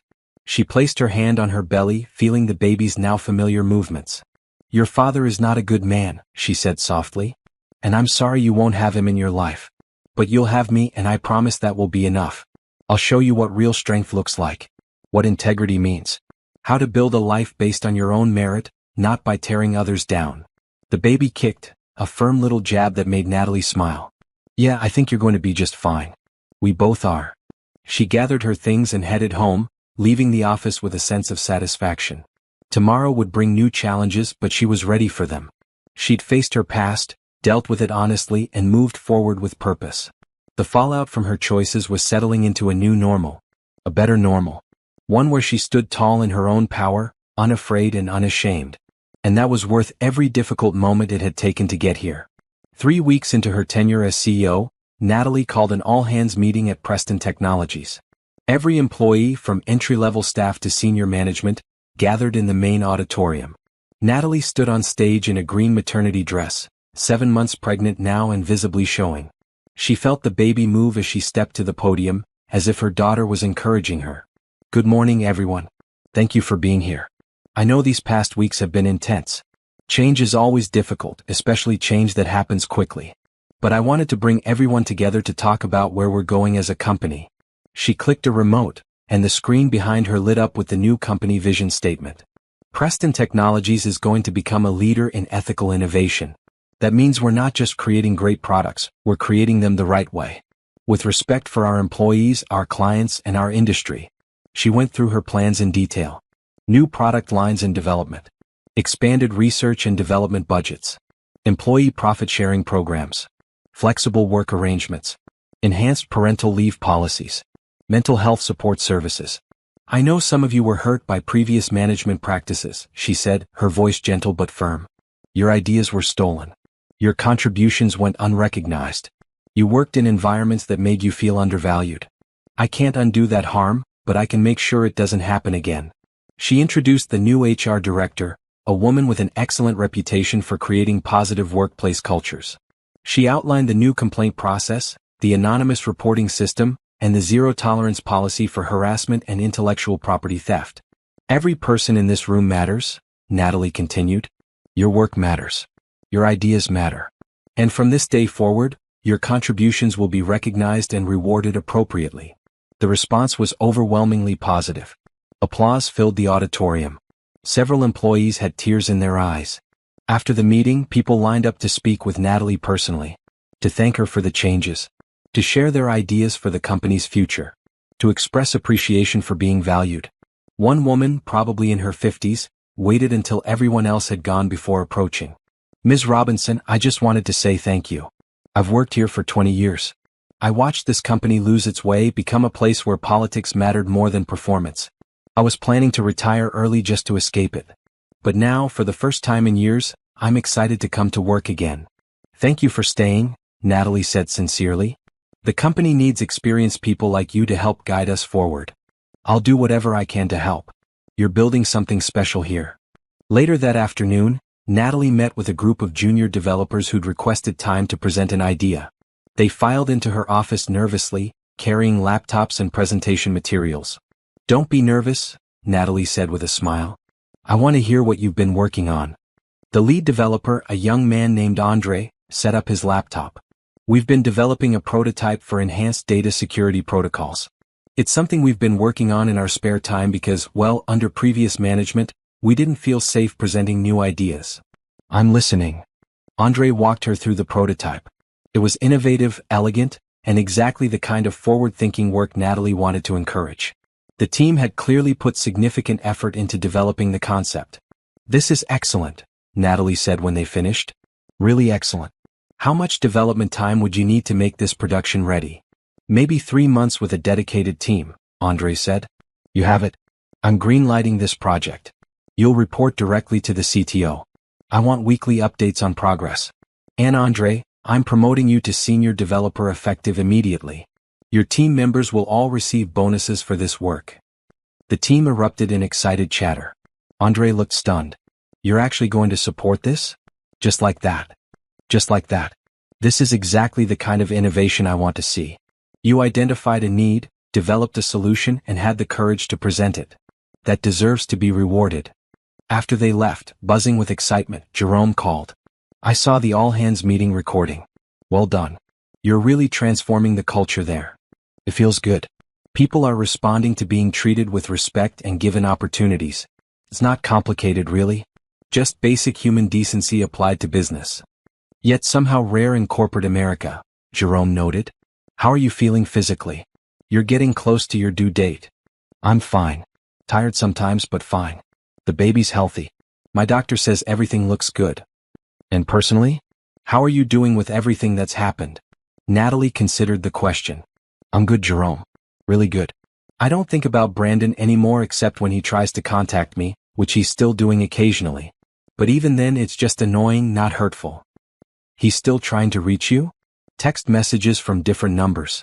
Emails to my personal account. Even tried to reach out through former mutual friends. It's all variations of the same theme. Either he's sorry and wants another chance, or he's angry and wants to blame me for his problems. You're blocking him each time? Of course. I have no interest in engaging. He made his choices. Now he has to live with them. Has Amber tried contacting you? No, thankfully. I think she understands there's no point. Or maybe she's just focused on her own situation. I heard through Rachel that she's struggling to find work. Her reputation took a serious hit. Good. She should struggle after what she did to those young employees. I agree. But I'm not tracking her or thinking about her. She's simply not part of my life anymore. The conversation shifted to the foundation Natalie wanted to establish. Jerome had been working with lawyers to set up the legal structure. We should call it the Robinson Foundation for Women's Empowerment, he suggested. No, I don't want my name on it. It's not about me. It's about helping women. Let's call it the Phoenix Foundation. Rising from the ashes and all that. Perfect. I'll have the papers drawn up. That evening, Natalie attended a prenatal class at the hospital where she'd be giving birth. It was a class for first-time mothers, covering what to expect during labor and delivery. She was the only woman there without a partner. All the other mothers-to-be had husbands or boyfriends or female partners with them. For a moment, sitting alone in that circle of couples, Natalie felt a pang of loneliness. But then the baby kicked, strong and insistent, and Natalie remembered. She wasn't alone. She had her daughter. She had Jerome and Rachel and a growing circle of supportive colleagues and friends. She had herself, stronger and more capable than she'd ever been. The instructor, a kind woman named Carol, noticed Natalie sitting by herself. Will you have support during the birth? She asked gently during a break. Yes. My lawyer and friend, Jerome, will be my birth partner. And I've hired a doula to help during labor. That's wonderful. You don't need a romantic partner to have a supported birth. You just need people who care about you. After the class, Carol approached Natalie privately. I recognize you from the news. You're the CEO of Preston Technologies. I am. What you said in that press conference about losing everything and rebuilding, it really resonated with me. I was divorced 10 years ago when my daughter was 2. Her father left us with nothing. I had to claw my way back to stability. Seeing you succeed the way you have, it feels validating somehow. Thank you for sharing that. How's your daughter now? She's 12 and amazing. Happy, confident, doing well in school. Growing up with a single mother who worked hard to build a good life taught her resilience. Your daughter will have the same advantage. Natalie felt tears prick her eyes, hormones making her more emotional than usual. I hope so. I want to give her everything I didn't have. Stability, confidence, belief in herself.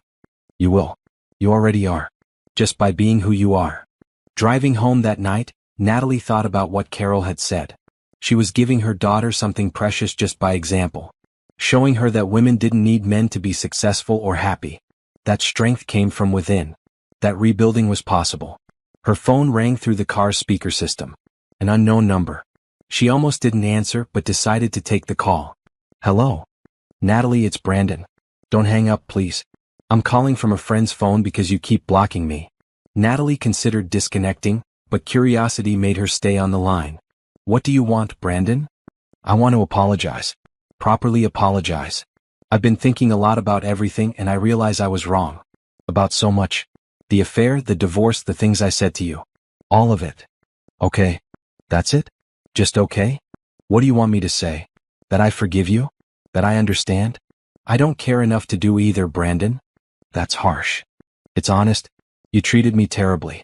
You cheated, you lied, you tried to destroy me during the divorce. You mocked me at the gala. You've spent weeks trying to paint yourself as the victim. Why would I care about your apology now? Because I mean it. I really am sorry.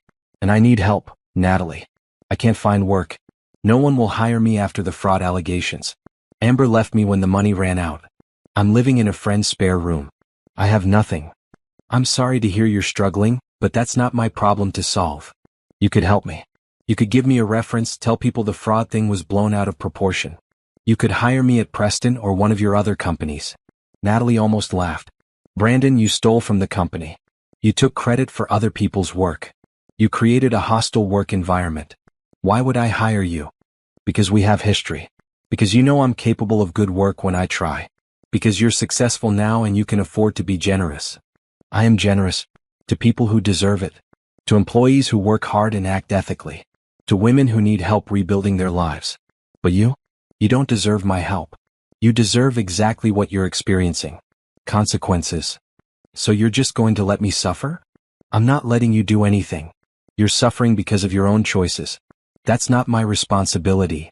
The Natalie I married would have helped me. The Natalie you married was weak and afraid and desperate for your approval.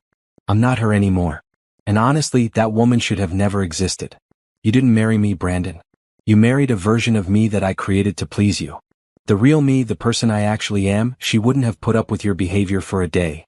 So this is who you really are? Cold and vindictive. No. This is who I am when I have boundaries and self-respect. You're just not used to that because I never had those things with you. I made mistakes, Natalie. But I'm trying to do better.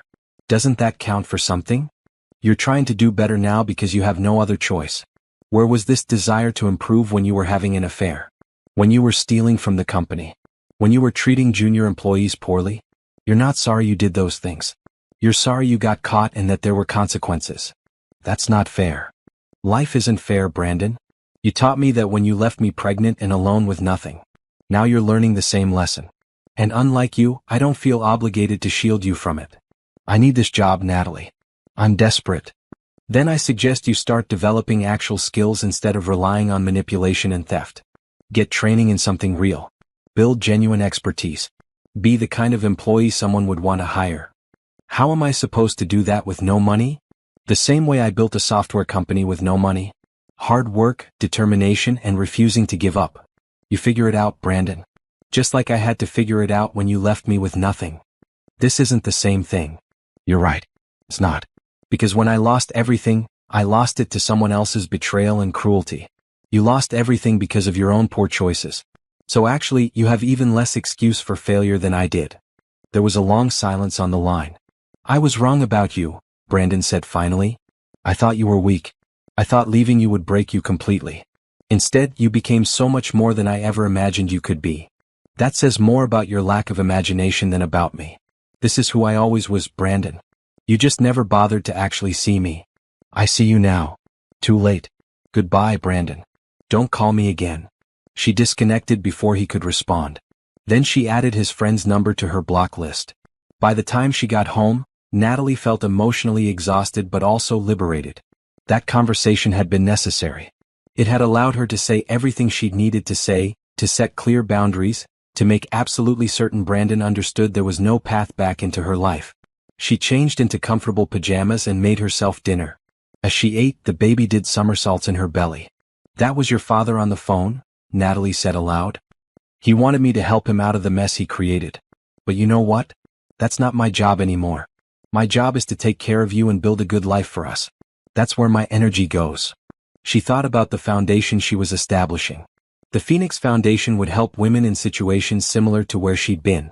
Women who needed financial support, business training, mentorship, childcare assistance while they rebuilt their lives. It would be her way of turning her pain into purpose. Of ensuring that other women didn't have to struggle alone the way she had. The next morning, Natalie received an email from a major business magazine requesting an interview for their Women in Leadership issue. She agreed, seeing it as another opportunity to share her story and hopefully inspire others. The interview took place in her office, the journalist a professional woman who asked thoughtful questions. What would you say to women who are currently in the situation you were in 6 months ago? Facing divorce, financial uncertainty, feeling like they've lost everything? Natalie thought carefully before answering. I'd say that your current circumstances don't define your future potential. I tell them that being afraid is normal, but staying paralyzed by fear is a choice. I'd encourage them to inventory their skills, their knowledge, their strengths, and then figure out how to monetize those assets. That sounds easier said than done. It absolutely is. It's incredibly hard. There were days when I wanted to give up, when everything felt impossible. But I kept going because I had to. Because my daughter deserved a mother who fought for their future. And because somewhere deep inside, I knew I was capable of more than I'd been allowing myself to be. What role did anger play in your motivation? You must have been angry at your ex-husband. I was furious at first. Absolutely rage-filled. But I learned that anger is only useful if you channel it productively. I used my anger as fuel to work harder, to prove wrong everyone who'd underestimated me. But I didn't let it consume me or make me bitter. Some would say that buying the company where your ex-husband worked was an act of revenge. Some would be wrong. I bought Preston Technologies because it was a sound business investment with great potential. My ex-husband's employment there was coincidental. His termination was based on evidence of fraud and misconduct, not personal vendetta. The fact that justice and business success aligned in this case doesn't make it revenge. The interview continued for another hour, covering everything from Natalie's business strategy to her plans for balancing motherhood and executive leadership. When it ended, the journalist thanked her warmly. This has been one of the most inspiring interviews I've done. Your story is going to resonate with a lot of people. I hope it helps someone, Natalie said sincerely. That's the point of sharing it. As her pregnancy entered the final weeks, Natalie began to slow down slightly. Not much, she was still working full days and managing the company effectively. But she listened to her body, took breaks when needed, and started delegating more responsibilities to her capable executive team. She'd assembled a strong leadership group who shared her vision and values. People she trusted to make good decisions and maintain the culture she was building. Rachel had become not just her assistant but a genuine friend. They had lunch together several times a week, and Rachel was planning to be at the hospital when Natalie gave birth. You've built something amazing here, Rachel said one afternoon as they reviewed the quarterly results. Profit margins are up, employee satisfaction is the highest it's been in years, and clients are thrilled with the improved service. We built it, Natalie corrected. This isn't just my success. It's everyone's. But you made it possible. You created the environment where good work could flourish. That's leadership. Natalie smiled. I just treated people the way I wish I'd been treated. With respect and recognition. It's not complicated. Maybe not complicated but apparently rare. You should be proud of what you've accomplished. I am.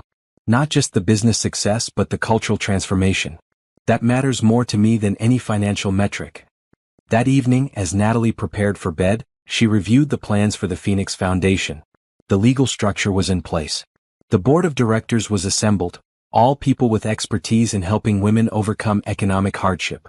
The initial funding was secured from her personal wealth. The foundation would launch after her maternity leave, probably in about 4 months. But the groundwork was being laid now. Natalie placed her hands on her belly, feeling her daughter's movements. You're going to grow up watching your mother help other women the way I wish someone had helped me.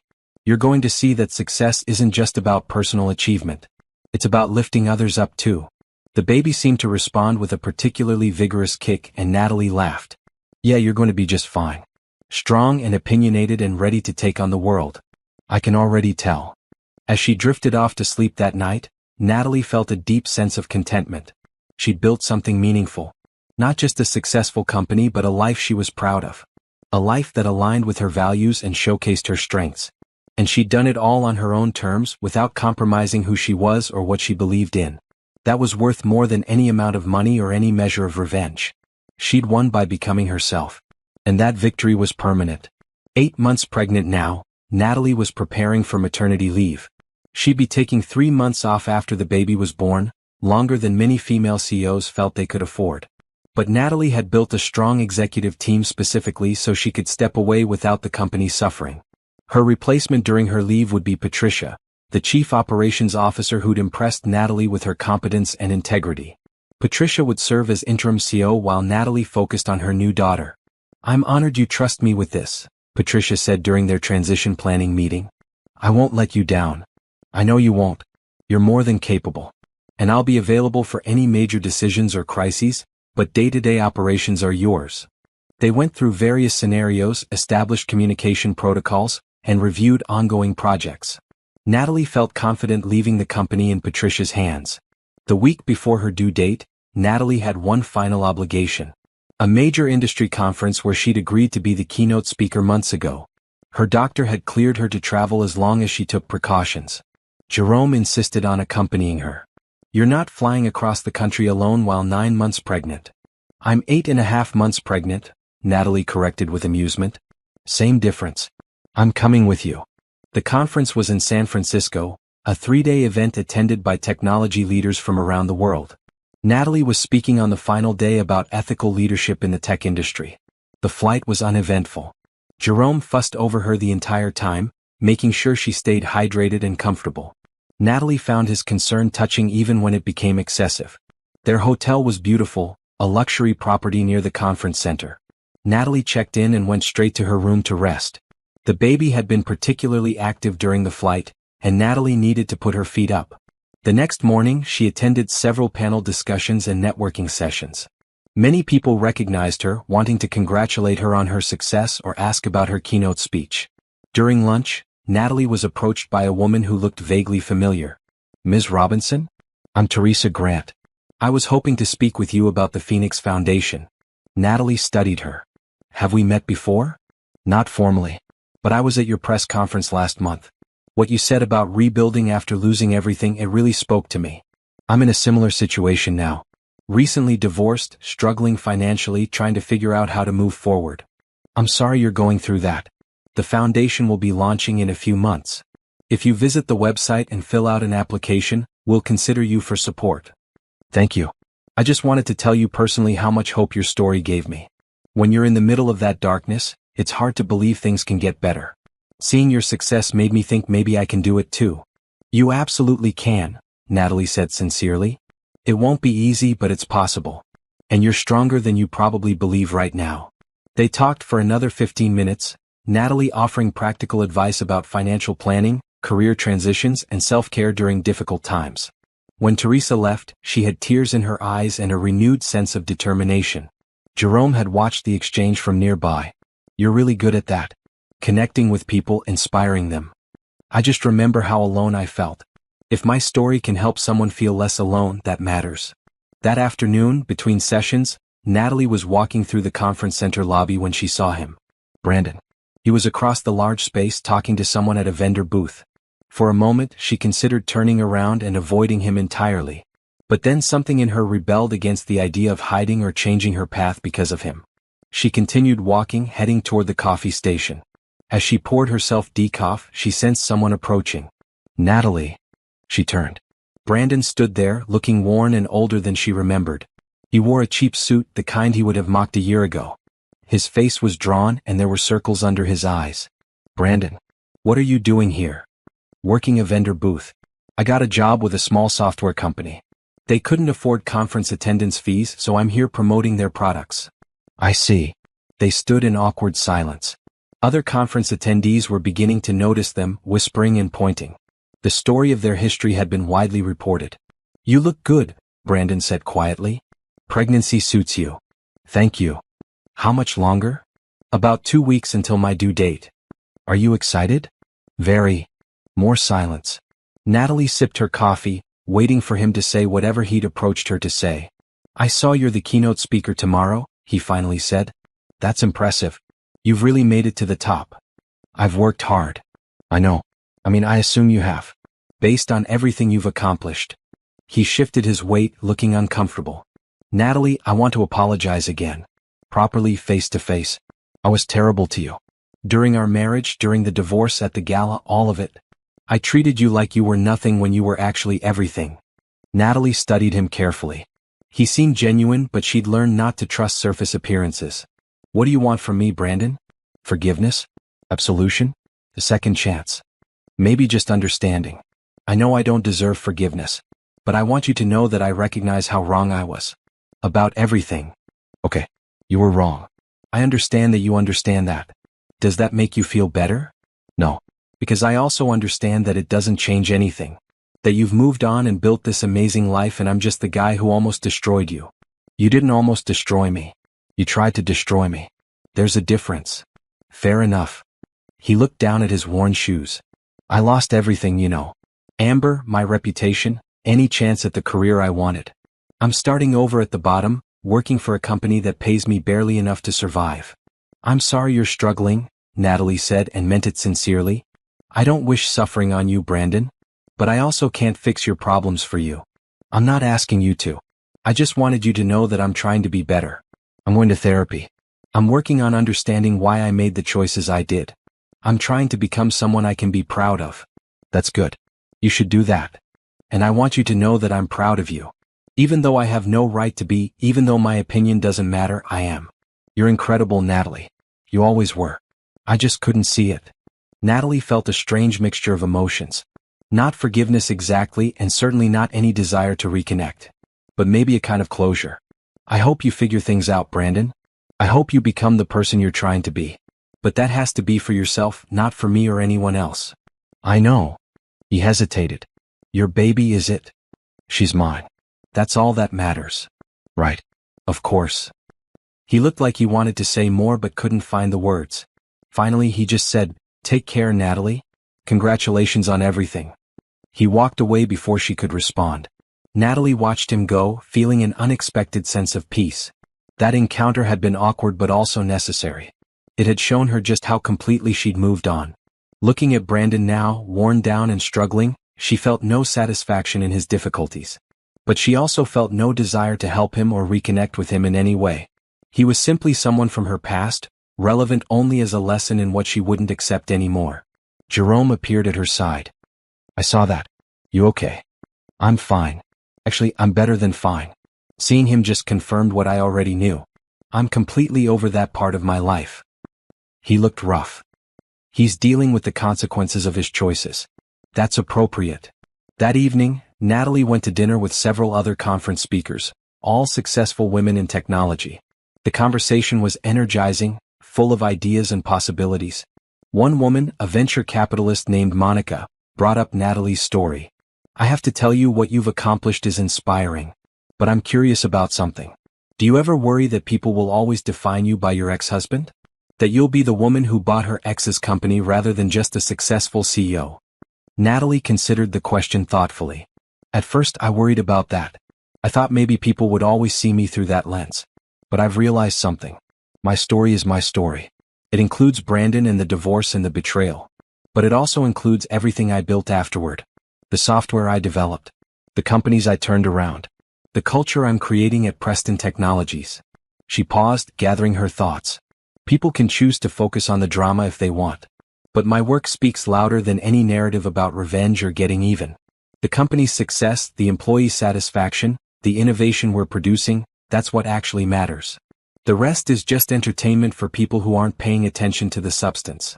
Well said, Monica agreed. And you're right. In 5 years, people will remember you as the CEO who transformed Preston Technologies, not as the woman who bought her ex's company. That's the goal. The next morning, Natalie prepared for her keynote speech. She'd written and rewritten it multiple times, wanting to get the message exactly right. Jerome helped her get ready, making sure she had water and that she was comfortable in the chair provided for speakers who needed to sit during their presentations. You're going to be amazing, he assured her. I hope so. This is a big audience. Industry leaders, potential clients, competitors. I want to make an impact. You will. Just speak from the heart like you always do. The auditorium was packed when Natalie took the stage. Over 2,000 people filled the seats, all waiting to hear what she had to say. She sat in the chair, adjusted the microphone, and began. Good morning. Thank you for being here. I'm Natalie Robinson, CEO of Preston Technologies. But that's not how I want to start this speech. Because titles and positions, while important, don't tell you who someone actually is. She paused, letting that sink in. 7 months ago, I was at the absolute lowest point of my life. I was divorced, broke, and pregnant. By every external measure, I had failed. Failed at marriage, failed at financial stability, failed at the life I'd tried to build. The room was completely silent. But here's what I learned during that time. External measures of success are often deeply flawed. They tell us that career advancement is more important than personal integrity. That financial wealth matters more than inner strength. That being part of a couple is more valuable than being whole as an individual. She looked out at the audience, making eye contact with people in different sections. All of those measures are wrong. Real success isn't about what you have or what title you hold. It's about who you are when everything else is stripped away. It's about your integrity when no one is watching. It's about your resilience when life knocks you down. She continued, talking about ethical leadership in technology. About creating companies that valued people as much as profits. About innovation that served humanity rather than just shareholders. About the responsibility that came with power and influence. We in the tech industry have tremendous power to shape society. The products we create, the policies we implement, the cultures we foster, they all ripple outward in ways we can't always predict. That power comes with responsibility. She talked about Preston Technologies' transformation, the changes they'd implemented, the focus on ethical practices and genuine innovation. We've proven that you don't have to sacrifice values for profit, that you can create a positive work environment and still be financially successful, that treating people with respect and recognizing their contributions actually improves performance. As she spoke, Natalie could see people nodding, taking notes, leaning forward with interest. But beyond business strategy, I want to talk about resilience. Because that's really what this is about. Life is going to knock you down. It's going to hand you losses you didn't see coming. It's going to break your heart and challenge your confidence and make you question everything. She paused, her hand naturally moving to her pregnant belly. When that happens, you have a choice. You can stay down, accept defeat, believe that the people who hurt you or underestimated you were right. Or you can decide that you're worth more than your worst moment. That your past doesn't define your potential. That you have the strength to rebuild. I chose to rebuild. And in doing so, I discovered that I was capable of so much more than I'd ever imagined. I discovered that the limitations I thought I had were actually just limitations I'd accepted from other people. And I discovered that true success comes from being authentically yourself, not from trying to fit someone else's version of who you should be. The applause started then, growing louder as she continued. So my message to you today is this. Whatever you're building, whether it's a company or a career or just a life you can be proud of, build it on a foundation of integrity. Value people. Recognize contributions. Create environments where innovation and ethics coexist. And most importantly, never forget that business success means nothing if it comes at the cost of your humanity. She concluded to a standing ovation. People on their feet, applauding enthusiastically. Some were crying. Others were nodding vigorously. As Natalie left the stage, several people approached her wanting to talk. To thank her for her words. To share their own stories of overcoming adversity. To ask her advice on building ethical companies. She stayed for over an hour talking with anyone who wanted to connect. Each conversation reinforced why she'd shared her story so publicly. Because people needed to know that rebuilding was possible. That failure wasn't final. That strength could be found even in the darkest moments. When she finally made it back to her hotel room that evening, exhausted but satisfied, Jerome was waiting with a proud smile. That was the best keynote speech I've ever heard. You had the entire room captivated. It felt good. Scary but good. Being that vulnerable in front of so many people, sharing that much of my story, it was intense. But necessary. People need authentic leadership. They need to see that successful people also struggle, also doubt themselves, also have to fight for what they achieve. Natalie kicked off her shoes and sat on the bed with a sigh of relief. My feet are swollen. This baby needs to come out soon. Jerome laughed. 2 more weeks. You can make it. I better. I have so much to do before she arrives. They flew home the next day. Natalie spent the flight reviewing plans for her maternity leave and making final preparations for the baby's arrival. The nursery was ready, painted a soft yellow with white furniture. Clothes were washed and put away. Car seat installed. Hospital bag packed. Natalie felt a mixture of excitement and terror. She was about to become a mother, to be solely responsible for another human being. It was daunting and wonderful in equal measure. But as she felt her daughter move inside her, Natalie knew she was ready. She'd overcome so much to get to this point. She'd proven her strength and resilience. She'd built a life worth bringing a child into. Whatever challenges lay ahead, she would face them the same way she'd faced everything else. With determination, integrity, and unwavering belief in herself. And that would be enough. Would have to be. Because she was all her daughter would have, and she was determined to be more than enough. Natalie went into labor at 3 in the morning on a Tuesday, exactly 1 week before her due date. She'd been having contractions for hours trying to sleep through them, but they'd gotten too strong to ignore. She called Jerome first. He answered on the second ring, alert despite the early hour. "It's time? It's time. Can you meet me at the hospital? I'm on my way."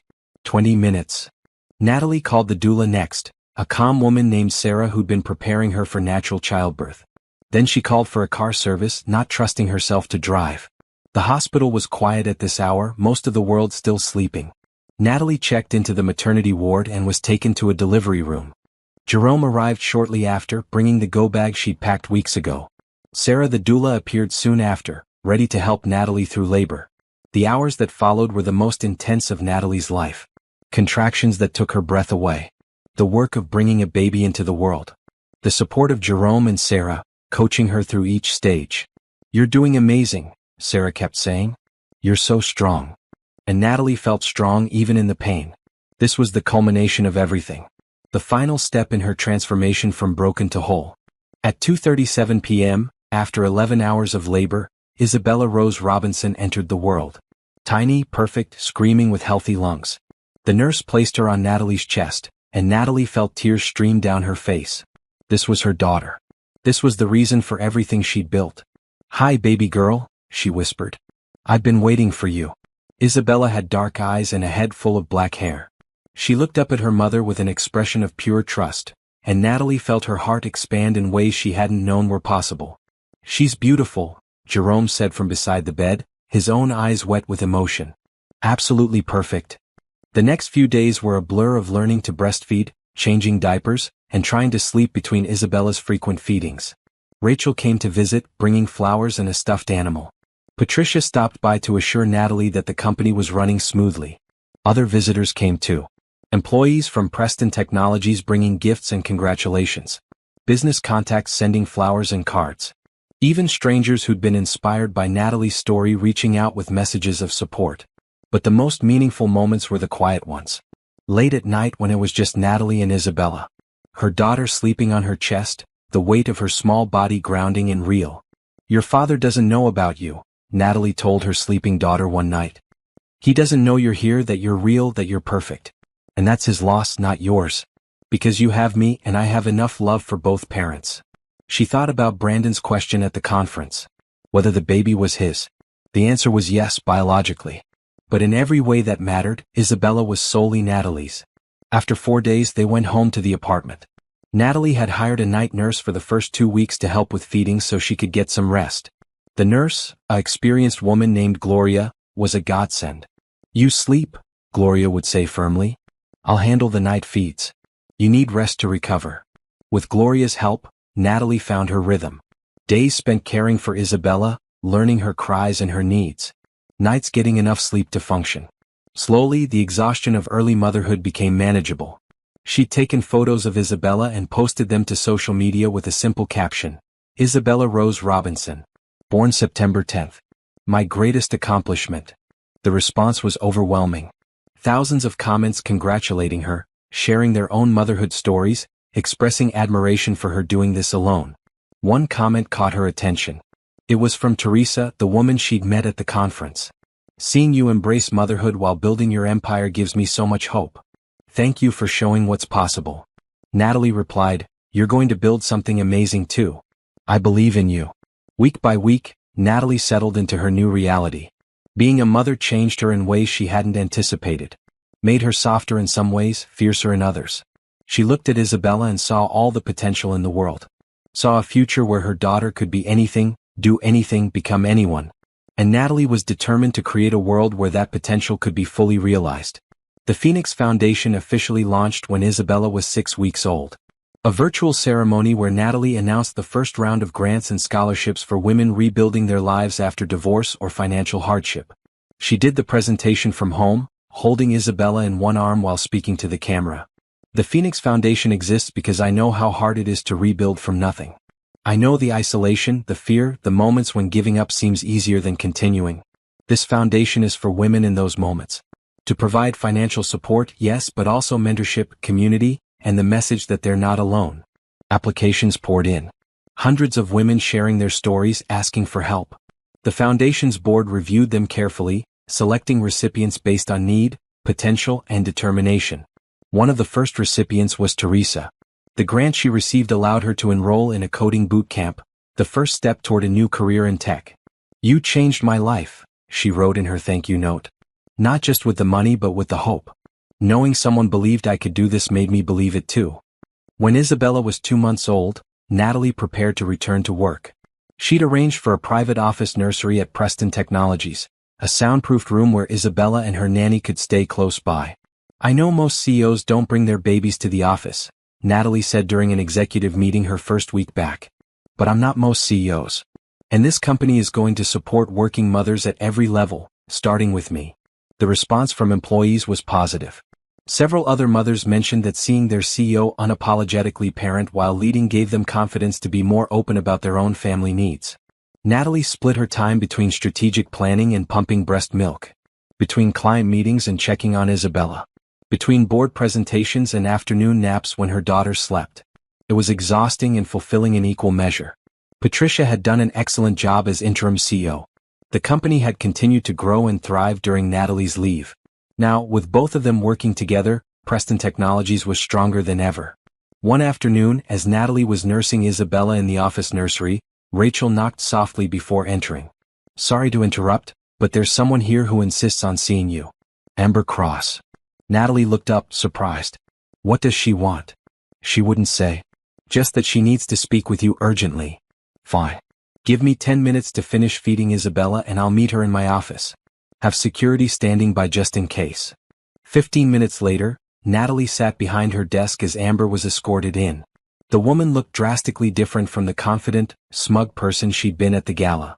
She was thinner, her clothes less expensive, her hair and makeup less polished. "Thank you for seeing me," Amber said, sitting in the chair across from Natalie. "I know you have no reason to." "I don't." "What do you want, Amber?" "I want to apologize. For everything. The affair, the cruelty at the gala, the way I treated you. All of it." Natalie studied her carefully. "Okay. Apology noted.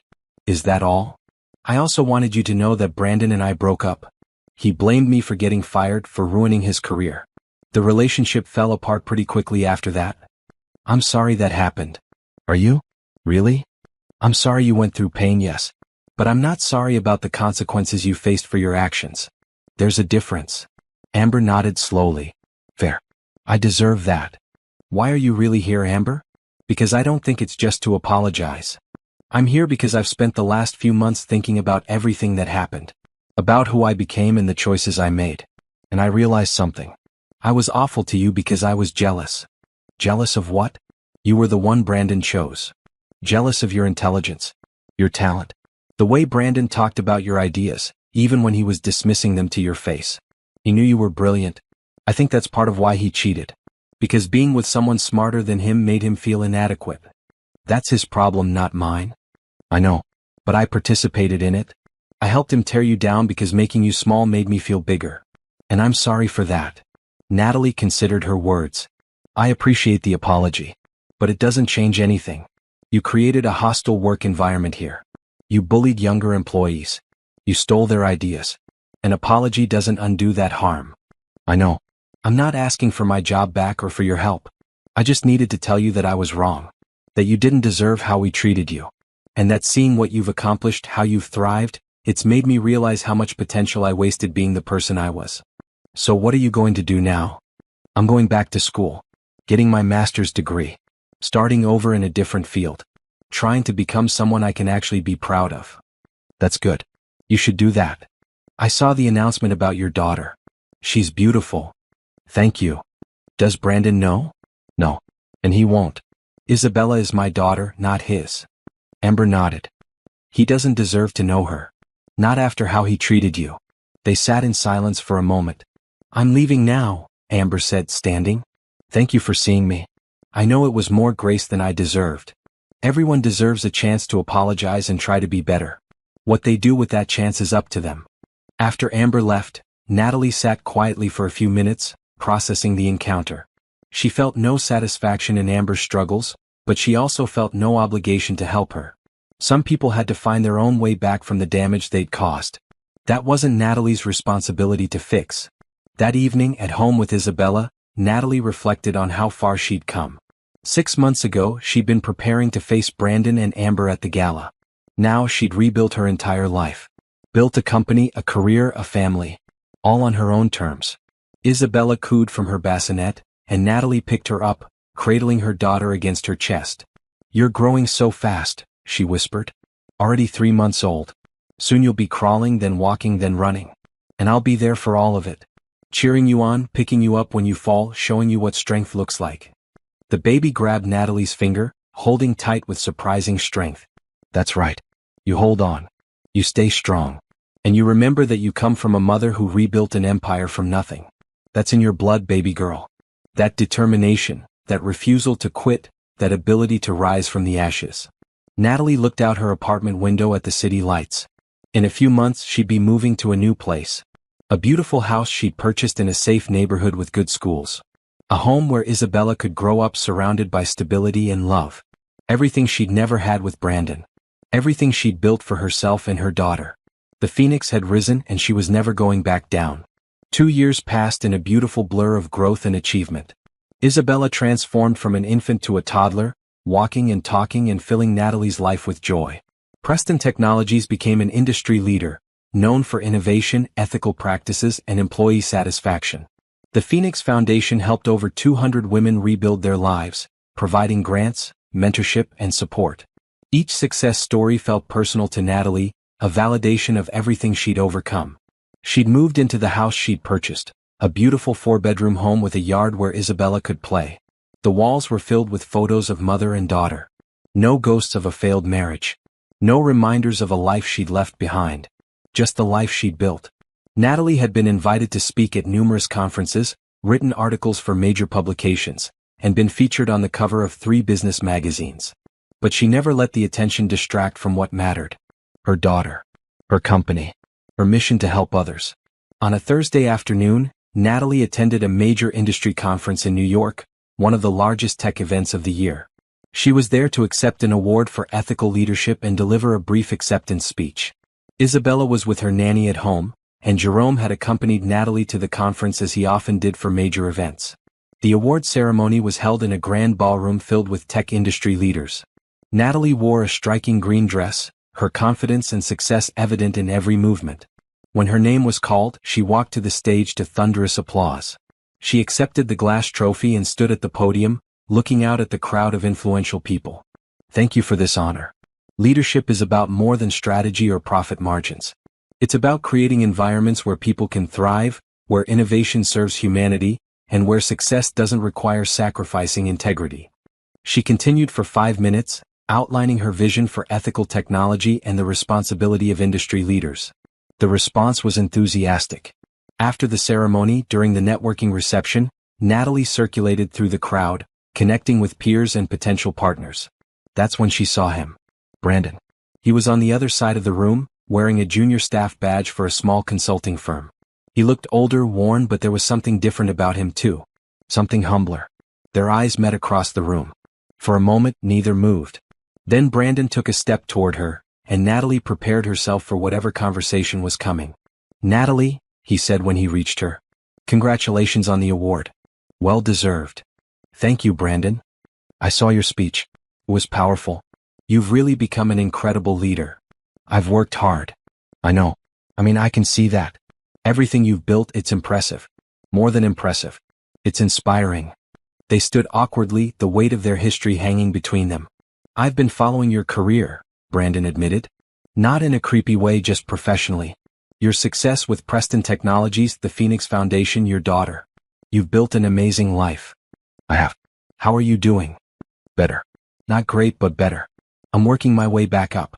Junior consultant now, but it's honest work. I'm learning actual skills instead of just relying on manipulation. It's humbling but necessary.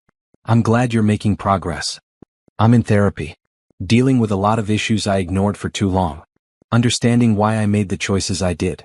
Taking responsibility. That's good. I want you to know something, Brandon said, his voice sincere. I'm genuinely happy for you. Not in a patronizing way or because I think I have any right to be proud of you, but because you deserve every bit of success you've achieved. And I'm sorry I ever made you feel otherwise. Natalie studied him carefully. He seemed genuine, changed by his experiences.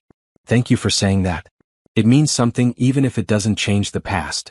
I know it doesn't. I can't undo the harm I caused. But I can at least acknowledge it and work to be better. Your daughter, he said hesitantly. Isabella. I saw the photos you posted. She's beautiful. She is. Is she? She's mine, Natalie said firmly. That's all that matters. Brandon nodded, accepting the boundary. Of course. I don't have any right to know more than that. I just hope she grows up knowing how amazing her mother is. She will. I'll make sure of it. They stood in silence for a moment, the conversation feeling complete. I should go, Brandon said. I don't want to take up more of your time. But I'm glad I got to see you to say what I needed to say. You've become everything you were always capable of being. And I'm sorry I tried to keep you from that. Goodbye, Brandon. Goodbye, Natalie. He walked away, disappearing into the crowd. Natalie watched him go, feeling a profound sense of closure. That conversation had been important. Not because she needed his approval or acknowledgement, but because it confirmed what she already knew. She'd won. Not by destroying him or getting revenge, but by becoming so fully herself that his opinion no longer mattered. His presence in her life was reduced to a moment in her past, relevant only as a lesson learned. Jerome appeared at her side. I saw that. How do you feel? Good. Really good. Looking at him now, I don't feel anger or satisfaction or anything negative. I just feel grateful. Grateful? That he left me. That he forced me to find my own strength. That he removed himself from my life so I could build something real. In a weird way, him leaving was the best thing that ever happened to me. You would have found your strength eventually. Maybe. But being forced to find it faster, to depend only on myself, that shaped me in ways I needed. So yeah, I'm grateful. Not to him specifically, but to the situation that made me become who I am now. They mingled for another hour before heading back to their hotel. Natalie was exhausted but content. This chapter of her life felt truly closed. She'd faced Brandon one last time, felt nothing but peace and moved on completely. The next morning she flew home to Isabella. The moment she walked through the door, her daughter ran to her, arms outstretched. Mama? Natalie scooped her up, holding her tight. Hi, baby girl. I missed you so much. Missed you too. Did you win? I did. I won a special award. Because you're amazing, Isabella said with the absolute certainty of a 2-year-old. Because I work hard and treat people kindly. That's what real winning is. She spent the evening playing with Isabella, reading stories, giving her a bath, putting her to bed. The simple rhythms of motherhood that grounded her more than any business achievement. After Isabella was asleep, Natalie sat in her home office and reviewed the proposals for the Phoenix Foundation's expansion. They were planning to open regional offices, provide more comprehensive support, reach even more women. She thought about all the people her story had touched. The women who'd reached out saying she inspired them. The employees at Preston Technologies who felt valued and supported. The clients who appreciated working with an ethical company. The daughter who would grow up seeing strength and determination modeled every day. That was her legacy. Not revenge on an ex-husband. Not some dramatic story of getting even. But genuine transformation and the ripple effects of choosing to rebuild rather than remain defeated. Her phone buzzed with a message from Teresa, the woman she'd met at the San Francisco conference 2 years ago. Just accepted a senior developer position at a major tech firm. 6-figure salary. Full benefits. I did it, Natalie. I rebuilt my life just like you said I could. Thank you for believing in me when I didn't believe in myself. Natalie smiled and typed back, you did this yourself. I just reminded you of what was possible. So proud of you. She leaned back in her chair, feeling deeply satisfied. This was what success looked like. Not wealth or awards or recognition, though those were nice. But knowing that her journey had helped others. that her refusal to stay defeated had inspired others to fight for their own futures. She looked at the photo on her desk. Natalie and Isabella at the park, both smiling, genuinely happy. That happiness wasn't dependent on a relationship or external validation. It was built on a foundation of self-knowledge, hard work, and the courage to become who she was always meant to be. The phoenix had risen from the ashes. But more importantly, she taught others they could rise too. And that, Natalie thought, was worth everything she'd been through to get here. She turned off her office light and went to check on Isabella one more time before bed. Her daughter slept peacefully, surrounded by stuffed animals and the security of a mother who would always fight for her. Natalie kissed her forehead gently. "I love you, baby girl. Tomorrow we start another day of building our beautiful life. Together." She walked to her own bedroom, feeling the kind of bone-deep contentment that came from living authentically. No pretense. No trying to be someone else's version of acceptable. Just herself, in all her strength and vulnerability and determination. The story that had begun with betrayal and loss had ended with triumph and purpose. Not because of revenge, but because of resilience. Not because she'd destroyed her enemies, but because she'd built something beautiful from ruins. Natalie Robinson had won the only battle that mattered. The battle to become fully herself. And that victory would last forever.